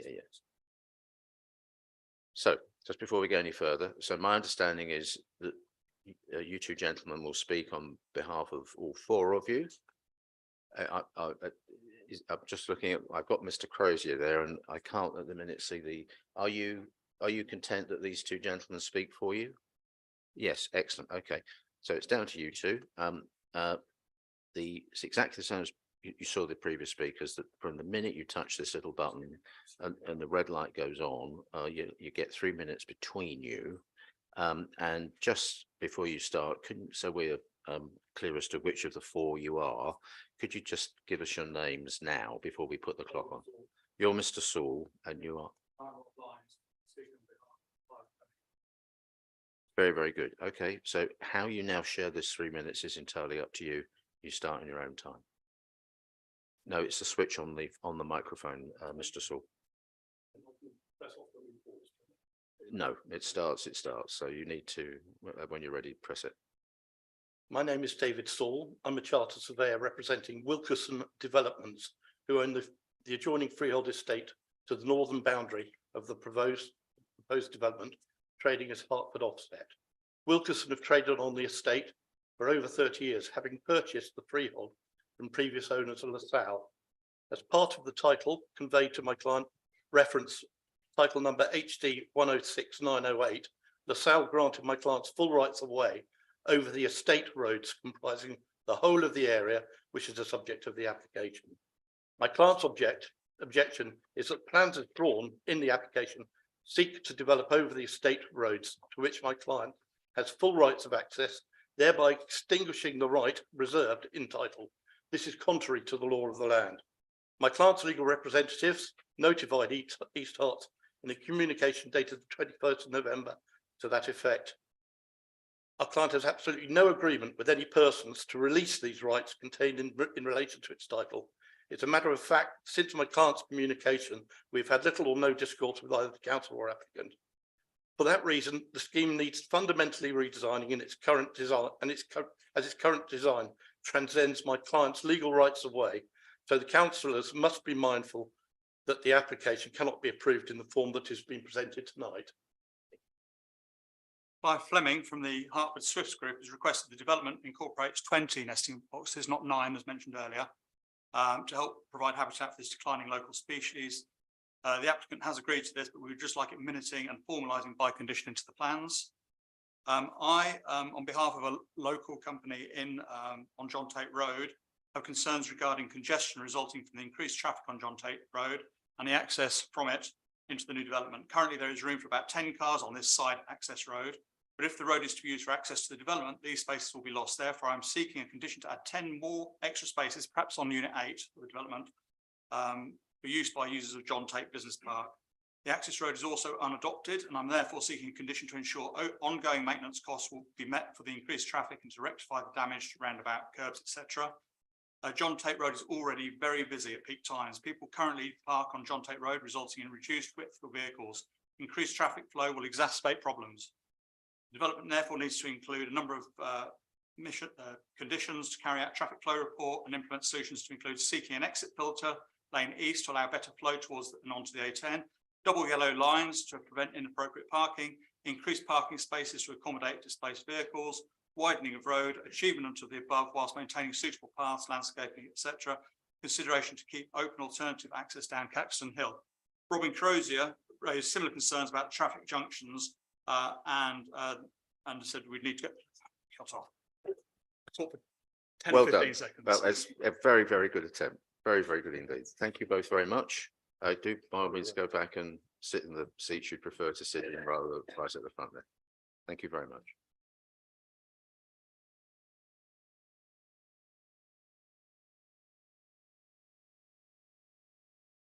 Okay, so again, I think while the comments from, no, we have somebody else who wishes to speak.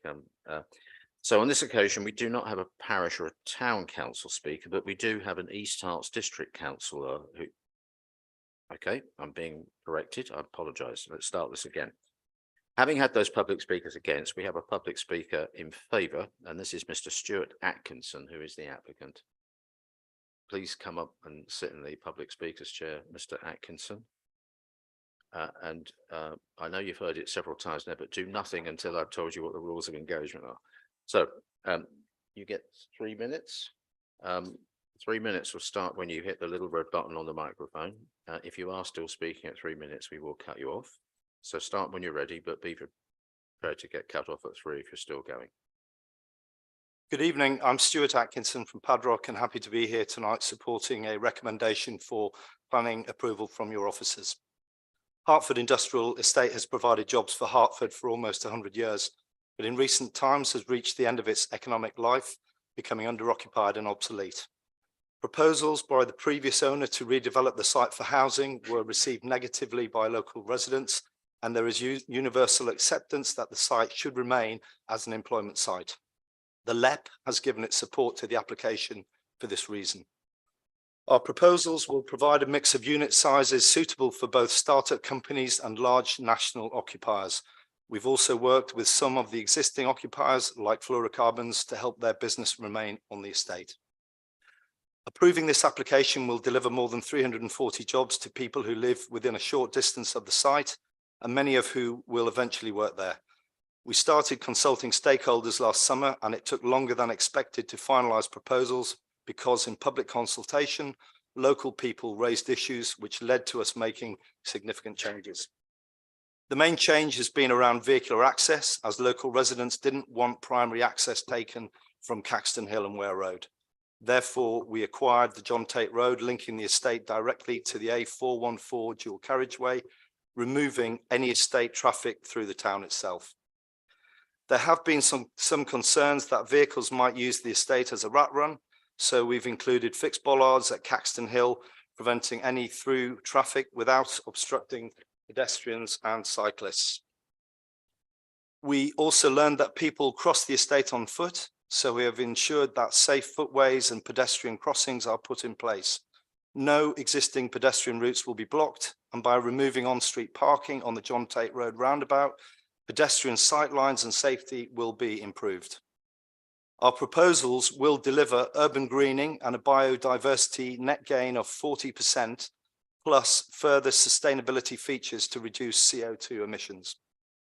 Finally, while there is a technical objection from the lead local flood authority, your officers are satisfied the site will be properly drained and should not stop the committee granting approval tonight with an appropriate condition. Our proposals provide for 60% betterment on water discharge compared to the existing situation, more than halving the discharge rate. This is an exciting opportunity for Hertford, and I want to thank local residents and others for helping us make this the best application possible. I hope that the committee agrees with your officers and votes to approve the scheme tonight. Thank you. Thank you very much indeed, Mr. Atkinson. Thank you.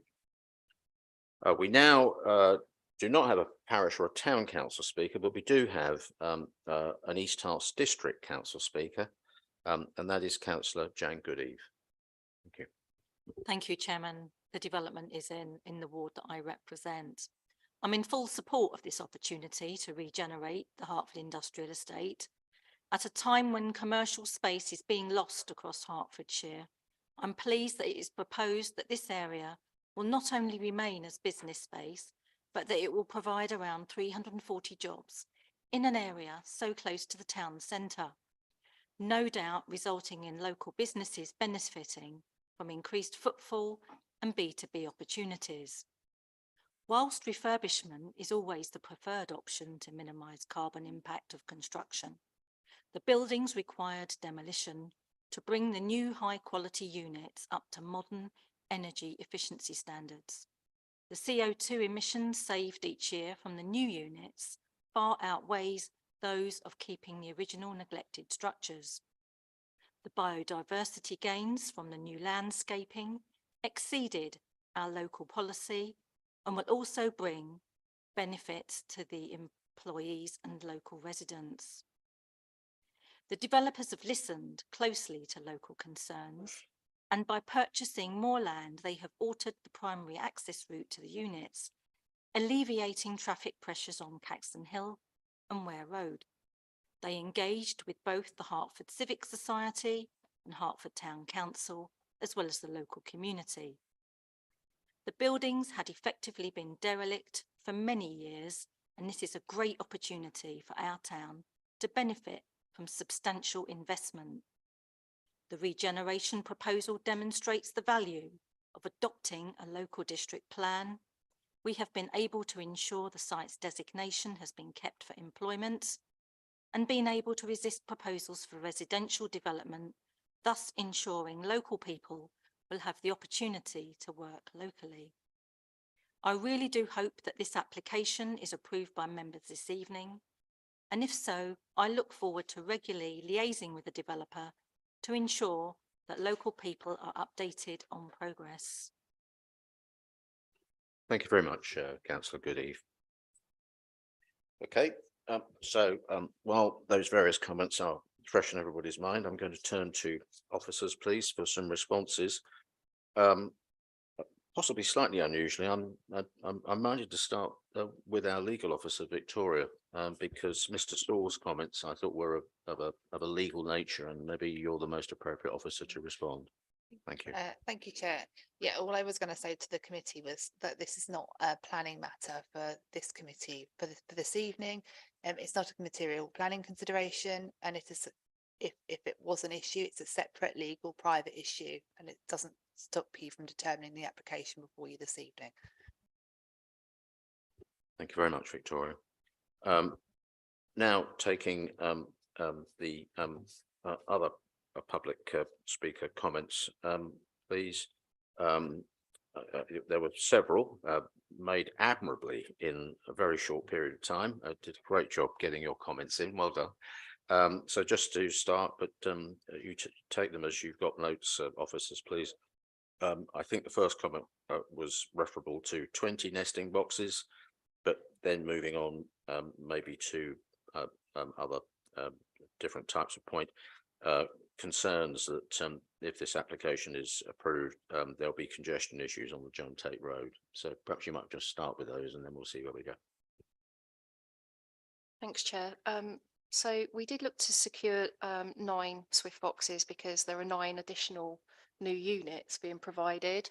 Given the size of the buildings, I'm sure we could accommodate more on this site, and I'm pretty sure that the applicants wouldn't object to 20. I can't speak for them, but I don't think it's unreasonable. There aren't standards set for these things, but I don't see it as being particularly onerous, so we could certainly amend the condition to that effect. Turning to the issues around congestion and parking on John Tate Road, it's a private road. It's not a road that's adopted by the Highway Authority, and so the responsibility for that road lies with the management company for the business park and the industrial estate, and that's quite common. We have them on retail parks, healthcare facilities, on university campuses. It's all very similar, but essentially the requirements around management and maintenance fall to the responsibility of the occupiers of the units that use those roads, and there'll be measures in place if management and maintenance is required. I would imagine for those occupiers to all contribute towards that, but it's not something that we can secure through planning. They're private roads and they're privately managed. In terms of unauthorised parking, there's nothing stopping the management company issuing parking fines, for example. They have the discretion to do that, and it falls to their responsibility to do that. So it's not something that we would get involved in through this planning application.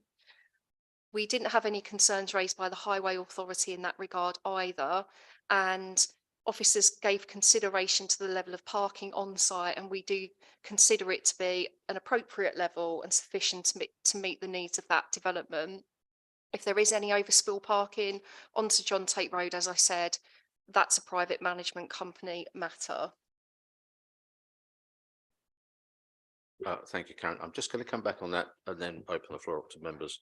We're hearing what you're saying, but just since you've not explicitly referred to these things that were put to us by the public speaker, explicitly there was a suggestion of 10 more spaces, possibly in way of building number 8, and there was an explicit reference to double yellow lines, and also a reference to the exit situation from John Tate, I think, onto, is it the roundabout? If you could just comment specifically on those, please. Thank you. So on the 10 spaces, I think hopefully did cover that off in when I said that we feel that the provision on site is sufficient and we wouldn't be looking for more spaces. More spaces would compromise the amount of landscaping on site. It could conflict with our ambitions around encouraging walking and cycling on site. So we wouldn't be looking for additional spaces, and I wouldn't see there's any justification for those. The double yellow lines issue, they're private roads, and it's not something that we can control through this planning application.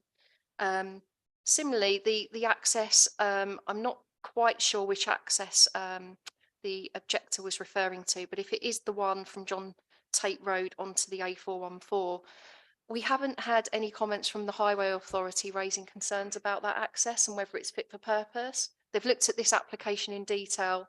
There have been lots of amendments to this scheme related to highway issues, and that wasn't raised as one of them, Chair.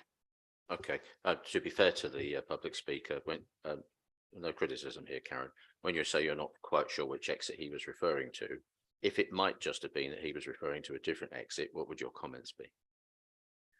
There is a condition, I'm just going to try and find that now for you.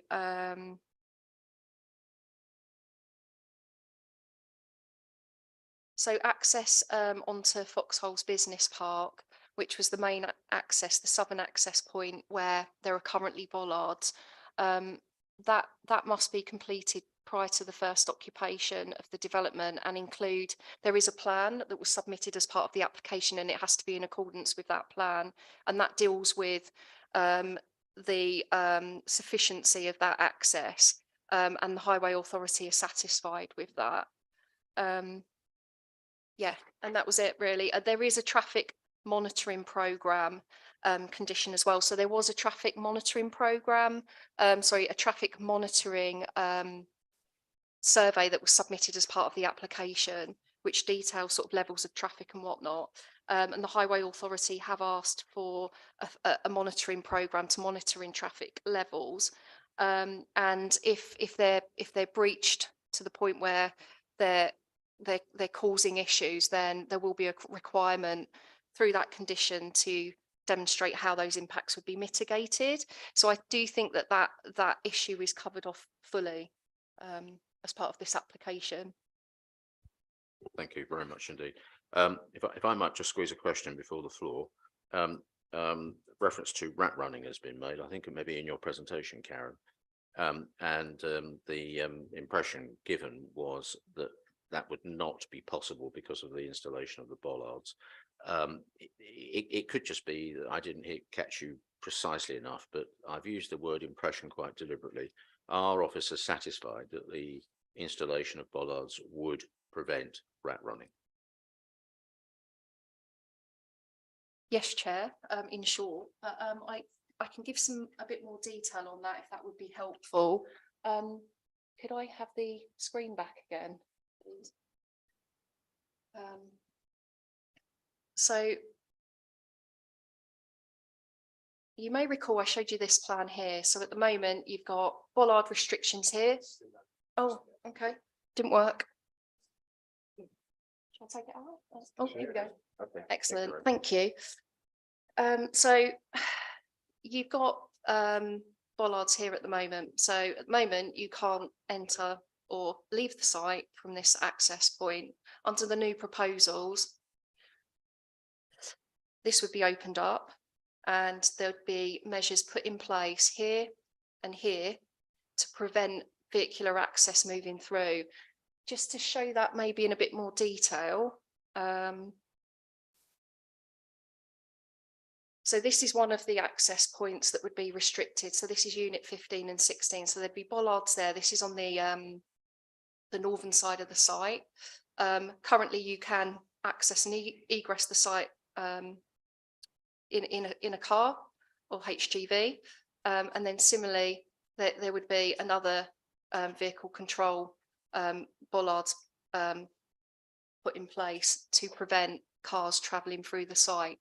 I'm just going to move back because Unit 12 will still be able to access Caxton Hill, and the fluorocarbon buildings will still be able to access Caxton Hill, but the majority of the site won't be able to travel through north onto Caxton Hill or out here or out here. There'll be bollards in place to restrict that. They can come into the site and they can travel around the site, but they can only leave the site via this new access point. Pedestrians and cyclists will still be able to access the site from here and here. It's just vehicles. Okay, and a point you've made in passing is that this will have no effect on fluorocarbon because their situation won't change one way or the Their other. situation won't change. So this will be an improvement in terms of the impacts to the north of the site, a significant improvement, I'd say. And it's an appropriate arrangement, you know, HGV vehicles having the opportunity to route them through a business park out directly onto the A414 is much more preferable than them going up Caxton Hill onto Ware Road, round the roundabout off Gilston Way, all the way back round down to the A414. So this is a much better solution. Thank you very much, Karen. Okay, over to the floor. Peter Ruffles and Tim Page. Thank you, Chairman. I think if I could refer members to the plan that's actually on the screen, but it's quite easy to look at it on individual screens in front of people, I think it's a better image on page 92 of the agenda papers. And it's the red line outlining the application site, as it were. And what I'm particularly interested in, and so were the neighbourhood planning people, is the pedestrian access across the back of this site, going diagonally from top middle of the screen down to the bottom left.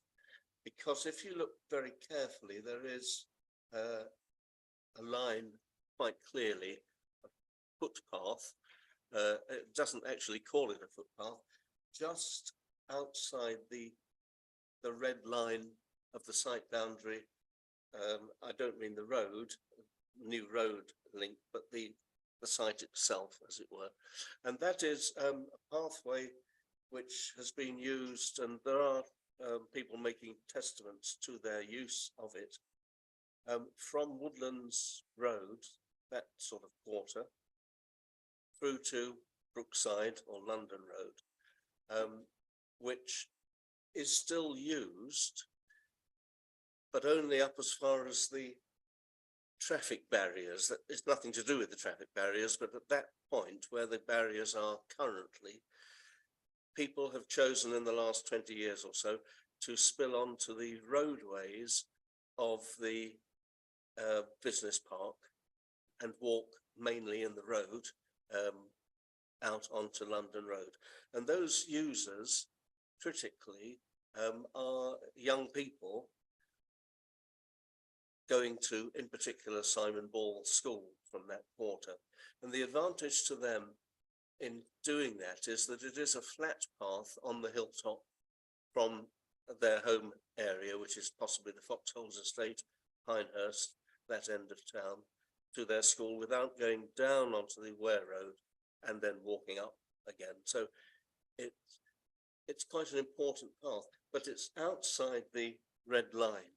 And I want to know whether anything we may decide tonight would frustrate or thwart, prevent us from safeguarding that pathway. The bit in question is running on the boundary of this site is now overgrown, but in fact the line is still there. Could I have some observations about that, Chair? If you don't mind, Tim, I'll take an answer to that and then come back to you. I think I'm going to need some help identifying this footpath. I was trying really hard to find it as you were describing the route, Councillor Ruffles, but are you suggesting that it's from up here and Well, that it? can I just, would you be minded just to come up and run your finger along where the path is, Peter? Are you content to do that? I have done this route. Pointing it out is a bit different. And it is a bit of a squeezing as well, isn't it? So I don't mean to put anybody on the spot here, but you know.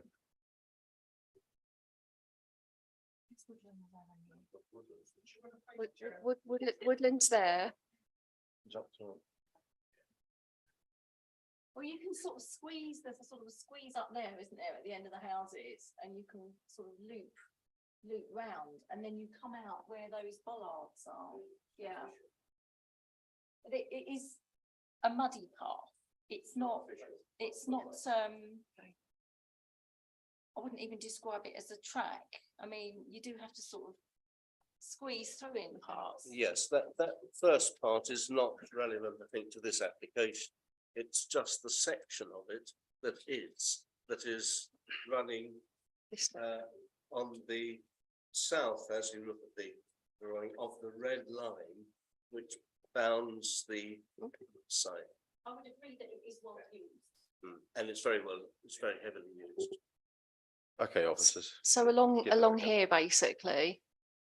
I mean, I have spoken to the applicants about the periphery of the site and the treatment for the periphery of the site, and they've advised me that there aren't going to be any changes in terms of the boundary treatment. So there will be replacement boundary treatment, but it will be within the development site, and there's already boundary treatment restrictions there. So I don't think that this route is going to be impacted by this proposal or restricted by this proposal.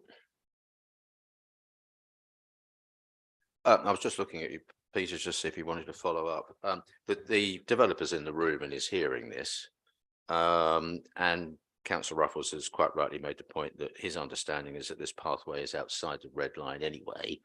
But there is presumably something we can do to encourage the developer to do everything they can to maintain this pathway, possibly even if we're lucky, improve it a bit.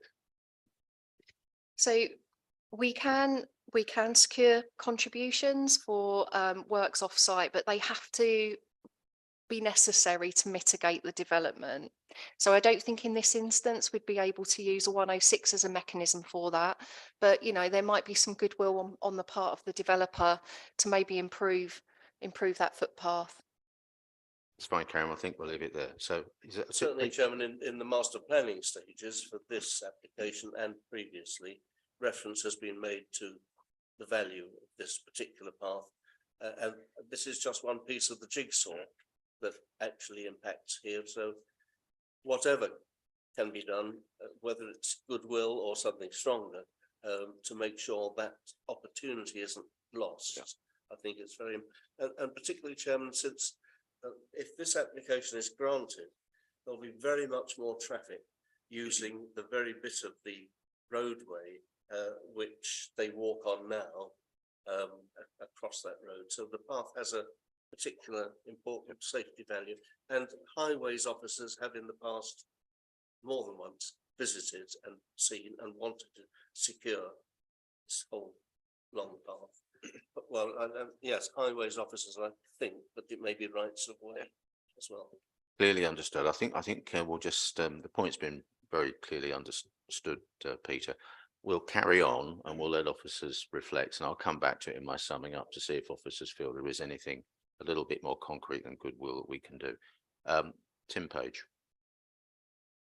Thank you, Chairman. My question really is about the language used in a way, modal filters and bollards. Are we talking about two different things here, or on modal filters, actually bollards? Carrying on from that, what are the consequences of modal filters, and are they set in place or are they flexible to move around the site? And is there any evidence provided by Herts Highways that the access and egress onto the roundabout and the A414 will be compromised in any way?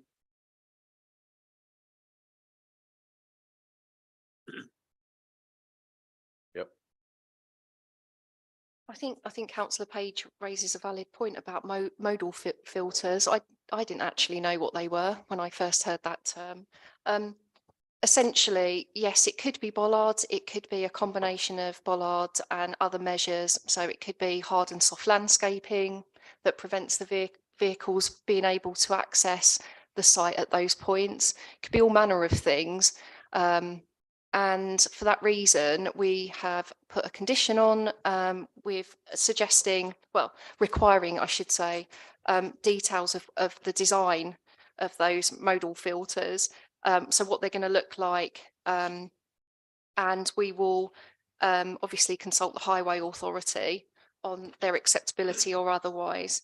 So there is a condition, I think it's condition 16, which if you have a look, it's quite a detailed condition about what we're looking for there, but it could be all manner of measures, basically.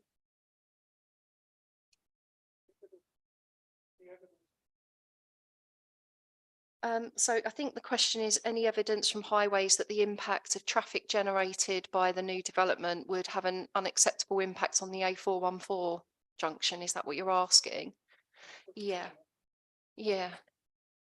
That is the question. Okay. Yeah. So they did assessed that as part of this application and haven't raised any objection. So they're not of the view that this would generate the level of traffic that would cause harm to the highway network and or cause congestion. Thank you. Terence and then Ben. Thank you, Chair. You know, what's really not to like about this, we're looking at an industrial area that's going to be improved. I know it's very rare to hear such positive things, from me especially. Couple of points, actually, one of my points was going to be on the bollards, because I was really disappointed when the term bollards was raised, and I'm looking at it going, why isn't it going to be a hedgerow with pavement passing, like, or a cycleway passing? There's an opportunity to increase biodiversity there. Plus also, I do have concerns whilst vehicles, as in cars, might not be able to get through, there's nothing stopping motorcycles using it as a rat run, of course. So that may need looking at, but I don't know how you would even stop that. Helpful comments, I guess, from here on in for officers on water runoff. And whilst I appreciate probably a lot of that roof, and there'll be a lot of roof will be for photovoltaic for energy, green roofs, of course, help absorb water from runoff. Which is always a trade-off when you do a BREEAM assessment and somebody wants a green roof but then wants to reuse water within the building. So maybe something to explore with the applicant. And then actually, as you might surprise, I do have a query around the BREEAM being used. So whilst there's an a commitment to achieve BREEAM excellent, well, there's more than one building. So generally BREEAM works within a building envelope. So you would effectively have one assessment per building. On similar buildings across the whole site, you could do averaging, in which case you would take the lowest scoring issue on each building. That also then, just as a point in note for officers, tells me that they're going to really struggle with getting energy credits within BREEAM because their lowest scoring building is 2.37 above building emission rate, target emission rate. So that may need, I mean, I know it's not a condition, and so it's probably not really a planning consideration, but they will struggle to achieve good BREEAM credits on energy, which means they'll have to look elsewhere across site-wide issues. And then also, I'm a little bit confused because they had a refurb and fit out pre-assessment done, and I understand they're demolishing the buildings, which means it's a new construction assessment rather than an RFO anyway. But obviously, if you want any more help on understanding that, we can take that from beyond the grave if you want. Away you go, Karen. That was a Yeah, thanks. Thanks, small speech. Councillor. Very good. So completely agree that there's probably more opportunities for this site to do a bit more in terms of improving its energy performance. And there is a condition 19, which does allow for an opportunity to explore further options. And I think, you know, it would be an opportunity. I see this as an opportunity maybe to weave in some wording around consideration of green roofs and more UPV. We could weave that into that condition.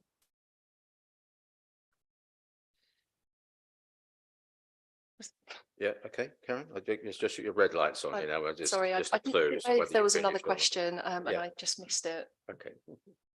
No, it was just more of helping you understanding the consideration of them achieving BREEAM and understanding what they can and can't achieve on the site, what they've committed to and what they've already done won't be acceptable if they do a new build. Yeah. And how BREEAM actually works across that site, because you may not realise. Okay, thank you. Ben? Thanks, Chair. It's great to hear that the modal the modal filters idea and getting the traffic away from Caxton Hill. I think that's really welcome. I know, Victoria, you were quite clear that the comment was not for consideration tonight, but it does deeply concern me that we could consider an application and possibly pass it based on one set of understanding and end up with something that actually causes significant problems for town centre, and that does concern me if it turns out that the filters aren't usable. So I'm very concerned about that. I see it's really good, but that's a concern. Peter, following up on what Peter was saying, I think it would be really fantastic to see a crossing put in just outside the entrance of the main site, on the road to allow safe passage for those pedestrians going on, those kids going to school. You know, I really would hope that we can get something sorted out there. Lastly, a plea: please do the 20 Swift boxes and the 20 back boxes could go onto this site. Can we condition that? And can we even ask for a pond in the Pocket Park or by the Pocket Park on the left or the southwest corner? I think it might just come in. We just deal with the application that's made. Yeah, okay. I'll give you that. You know, it's about biodiversity, net gain, and improvement. Just a suggestion, that's all. That's it. Okay, I'll start with the bat boxes. So there is a condition, condition 15, which requires details of habitat boxes. And we could be a bit more specific and say bat boxes, or weave something in there. I'm sure the applicants wouldn't have an issue with that. In terms of the modal filters point, I think if I've got this right, that I think the first objector made reference to a right of way being impeded, and your concern was that if that couldn't be overcome, then the modal filters can't be implemented, and then we're kind of back to square one a bit with the rat run situation, etc. So as Victoria advised earlier, it is a separate issue. It's a bit like I could apply for planning permission to build an extension on Councillor Deering's back garden, but ultimately I wouldn't get to build it unless, as landowner, he allowed. That's very nice that of to you, Karen. happen. Thank you. So it's a bit like that. It's that dynamic, or a party wall agreement, for example, where you've got a roof extension and it's on the boundary of your neighbour's property. You get your planning consent, but you also need permission from the adjoining neighbour. So it's similar to that. It's almost like a two-tier process. The conditions, the way they're drafted around the modal filter, are very explicit about they have to be implemented prior to the first occupation of those units. So there's never going to be a scenario under this consent tonight, if it's granted, where that could happen. If for whatever reason things change, they would have to apply to amend those conditions. And based on the discussion tonight, I'm not sure that that would fly with officers and be policy compliant. Thank you very much, Karen, and also very, very grateful for the extension. I appreciate it a lot. Sorry, Ian and Rishi, please, in that order. Thank you. And many of us will be familiar with people saying that we should be building housing on brownfield sites, like, and this is a brownfield site, but it's also equally important to provide jobs and local jobs for people. And this does appear to be an ideal location, as it was before. Many of us may be familiar with the old industrial estate, and the thing that always struck me about it was it seemed so strange to access it up that steep Caxton Hill rather than to be able to come through from foxholes. So the changes seem eminently reasonable. A couple of thoughts arising from that. Firstly, we've said that fluorocarbon and Unit 12 would continue to access it in the old way up Caxton Hill, but is this desirable? Might they not prefer to access it through the new route instead? Is the flexibility open for that in future? Secondly, the sorts of occupiers of these premises before tend to be quite in light industrial sort of units, car paint body shops, for example. Wondering if the new proposals will that sort of business, will they be suitable for that sort of business? Do we have any indication as to how past occupiers of the estate would feel about the format of the new estate? But broadly speaking, I think it's very much to be welcomed and very commendable that we're seeing this site proposed to be retained in industrial use rather than convert it to residential. Thank you, Ian. I'll take Rishi now and then officers can come. Thank you. My point was just on the massing. So all the report refers to eave heights, but bridge height is actually probably more appropriate given that that's actually the total massing of the site. My understanding is actually it's about 14.6 meters, so nearly 9 foot higher than the eave height. My particular concern is just in the southern tip along Brookside. It does look like in that plan it does look slightly better, but on the top-down view, it was not clear what the distance was between. There's a few properties at Brookside that neighbour onto the site, and that looks, considering the current site, although demolished, had about 2-story commercial use, which would have been significantly lower than what's being proposed there. So what's the potential impact on the houses at Brookside? And has mitigation been put in as a result of that? Okay, Karen. Okay, I'll try and remember all the questions. So there was one about the fluorocarbon buildings raised by Councillor Kemp and being able to utilise the route through the site. I think, I could be wrong, but I think the fluorocarbon buildings may be under the same ownership. Either way, I'm sure that they would be able to utilise the route through the site. I think the problem would be then that you've got the rat running issue. So how would you open the site up to the fluorocarbon buildings? There'd have to be measures within the site itself to allow for that, so that you don't have that rat running issue. I was thinking in terms of moving the modal filter to between Caxton Hill and the fluorocarbon site. Oh, to here. Yeah, exactly. I think because it's outside of the site boundary, that might be tricky, and I'm not sure who owns Caxton Hill. So that it might be problematic for that reason. But I think because this isn't part, the fluorocarbon buildings aren't part of this development, it's not something we can require through this permission. And the Highway Authority, you know, it's an existing situation. If anything, it's going to be made better by these units going south. So yeah, I wouldn't see it as necessary. In terms of the height of the buildings, I think that's a valid point. They are, you can see the residential properties here. There is a land level difference. So the site is set lower than these properties, which does help to mitigate impacts. These units as well, in terms of scale, are very similar to a number of the units that are on the Foxholes Business Park. So they wouldn't sort of be completely incongruous in that regard. And I think any windows on the detailed plans, they're shown so that they wouldn't directly overlook the back of these properties. They're angled to prevent that from happening.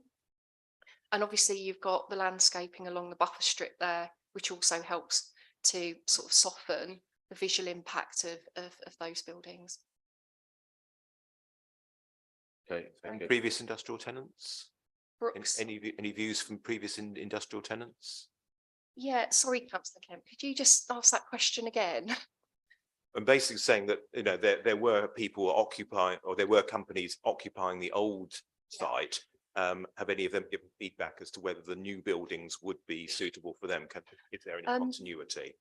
When the applicants first put forward the proposals, they intentionally included some smaller units. So these units here, and as I understand it, they are in discussions with some local businesses, possibly even previous occupiers on the site, about whether or not they'd like to, whether they're interested in these units. So this was a deliberate, this was deliberate, and it was intended to address being able to provide space for local businesses, smaller businesses, as well as larger businesses. Thank you, Karen.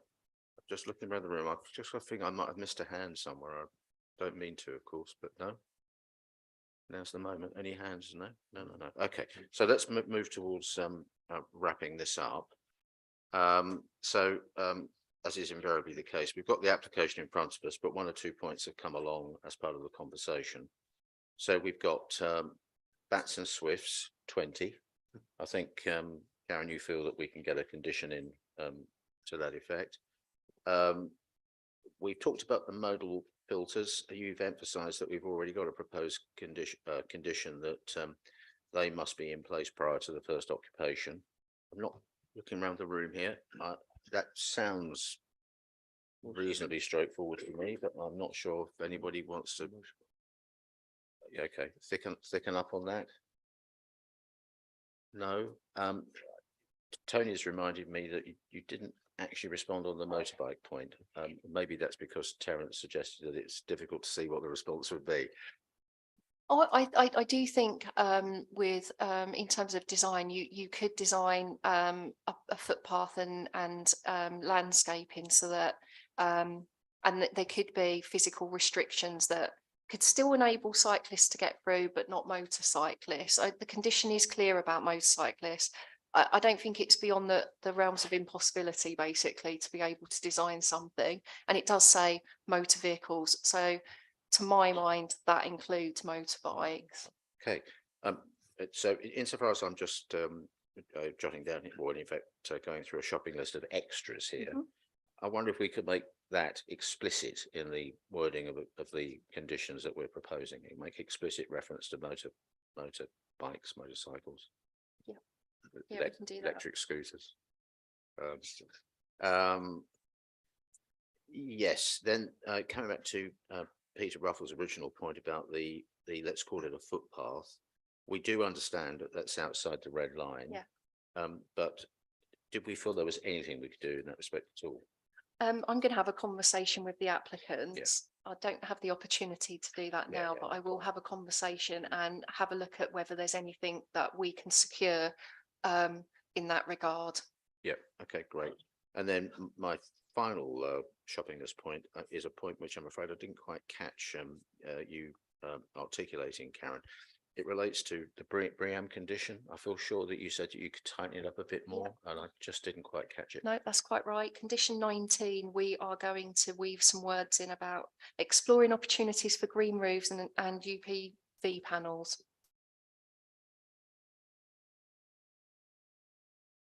Okay, so that's just, I sort of just so people got it clear in their minds. And so I think the extra points that have come up are Fat Swifts 20, modal filters, motorbike wording, the BREEAM condition point you've just mentioned. Yeah. And then, albeit not a condition, but you will talk to the developers about Councillor Ruffles' footpath point. Okay, great. Yeah. So allowing for those extras, and I just need to turn back to application, sorry. Allowing for those extras, do I have a proposer for David Andrews? Do I have a seconder of Terence Beckett? I'm going to just, it's important to be clear. So what I have a proposal and a second for is the application that's in front of us in the papers, together with the extra points that I've just identified. I'm going to call for a vote now. All those in favour, please show a hand. I think that's unanimous. There is no one. Is there anyone against, abstaining? No, that's unanimous. Okay, so to recap then,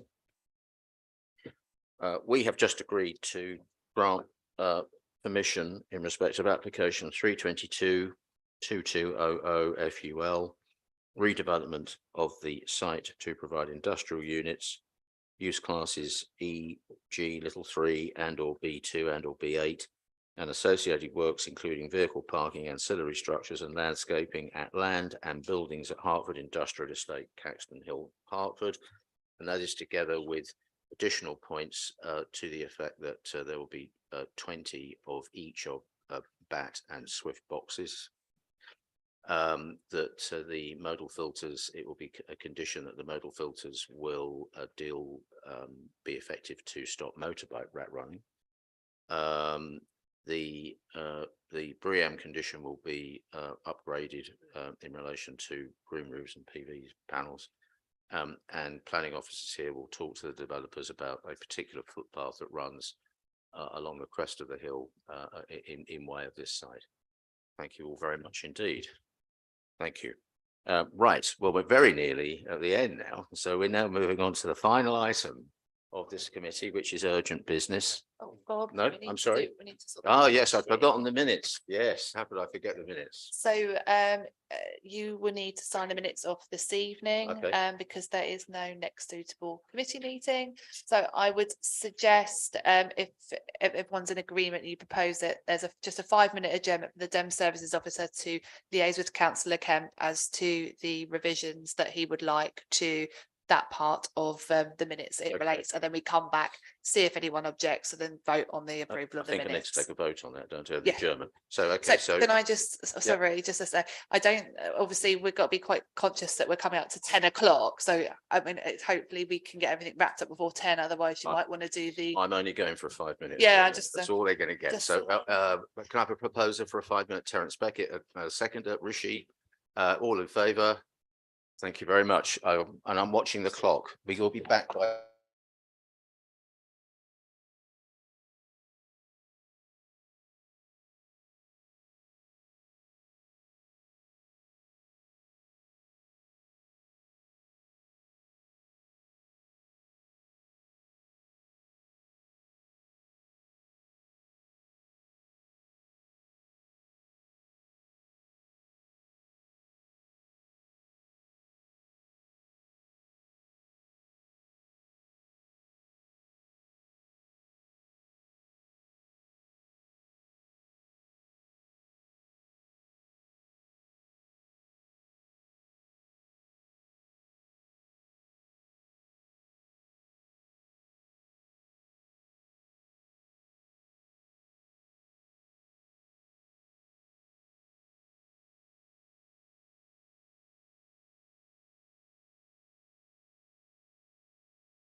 had something earlier on. Carolyn, why don't you propose the minutes? Well done, that's excellent, well done. And Tim, you can second them. Are you going to second them? No, yes, you are, good man. Okay, so there, we've got a proposer and a second. All those in favour, please show a hand. That's all right, Sally, just keep your hand down and just they're approved. Well done, everybody. And that does bring us on to the last item, which is any urgent business. I do, funnily enough, have an item of urgent business. I do. But just before we get to that, I should, at the beginning, in my chairman's announcements, and it's very late now, no doubt no member of the public is still with us, but I should have thanked any member of the public that's participated in these committee sessions. This is an important committee. And obviously, not everybody agrees with all the applications for permission that are made. Not everybody will agree with all the permissions that are granted, but the participation is really important. And we really appreciate everyone who's participated, either coming here to speak in person or simply watching us virtually on YouTube. It's much appreciated. My piece of urgent news is that I'm rather pleased to tell you all that at about 2 o'clock this morning, I became a grandfather for the second time. So I now have two granddaughters, and it's all jolly good. So there you go. Thank you all very much indeed. Well done.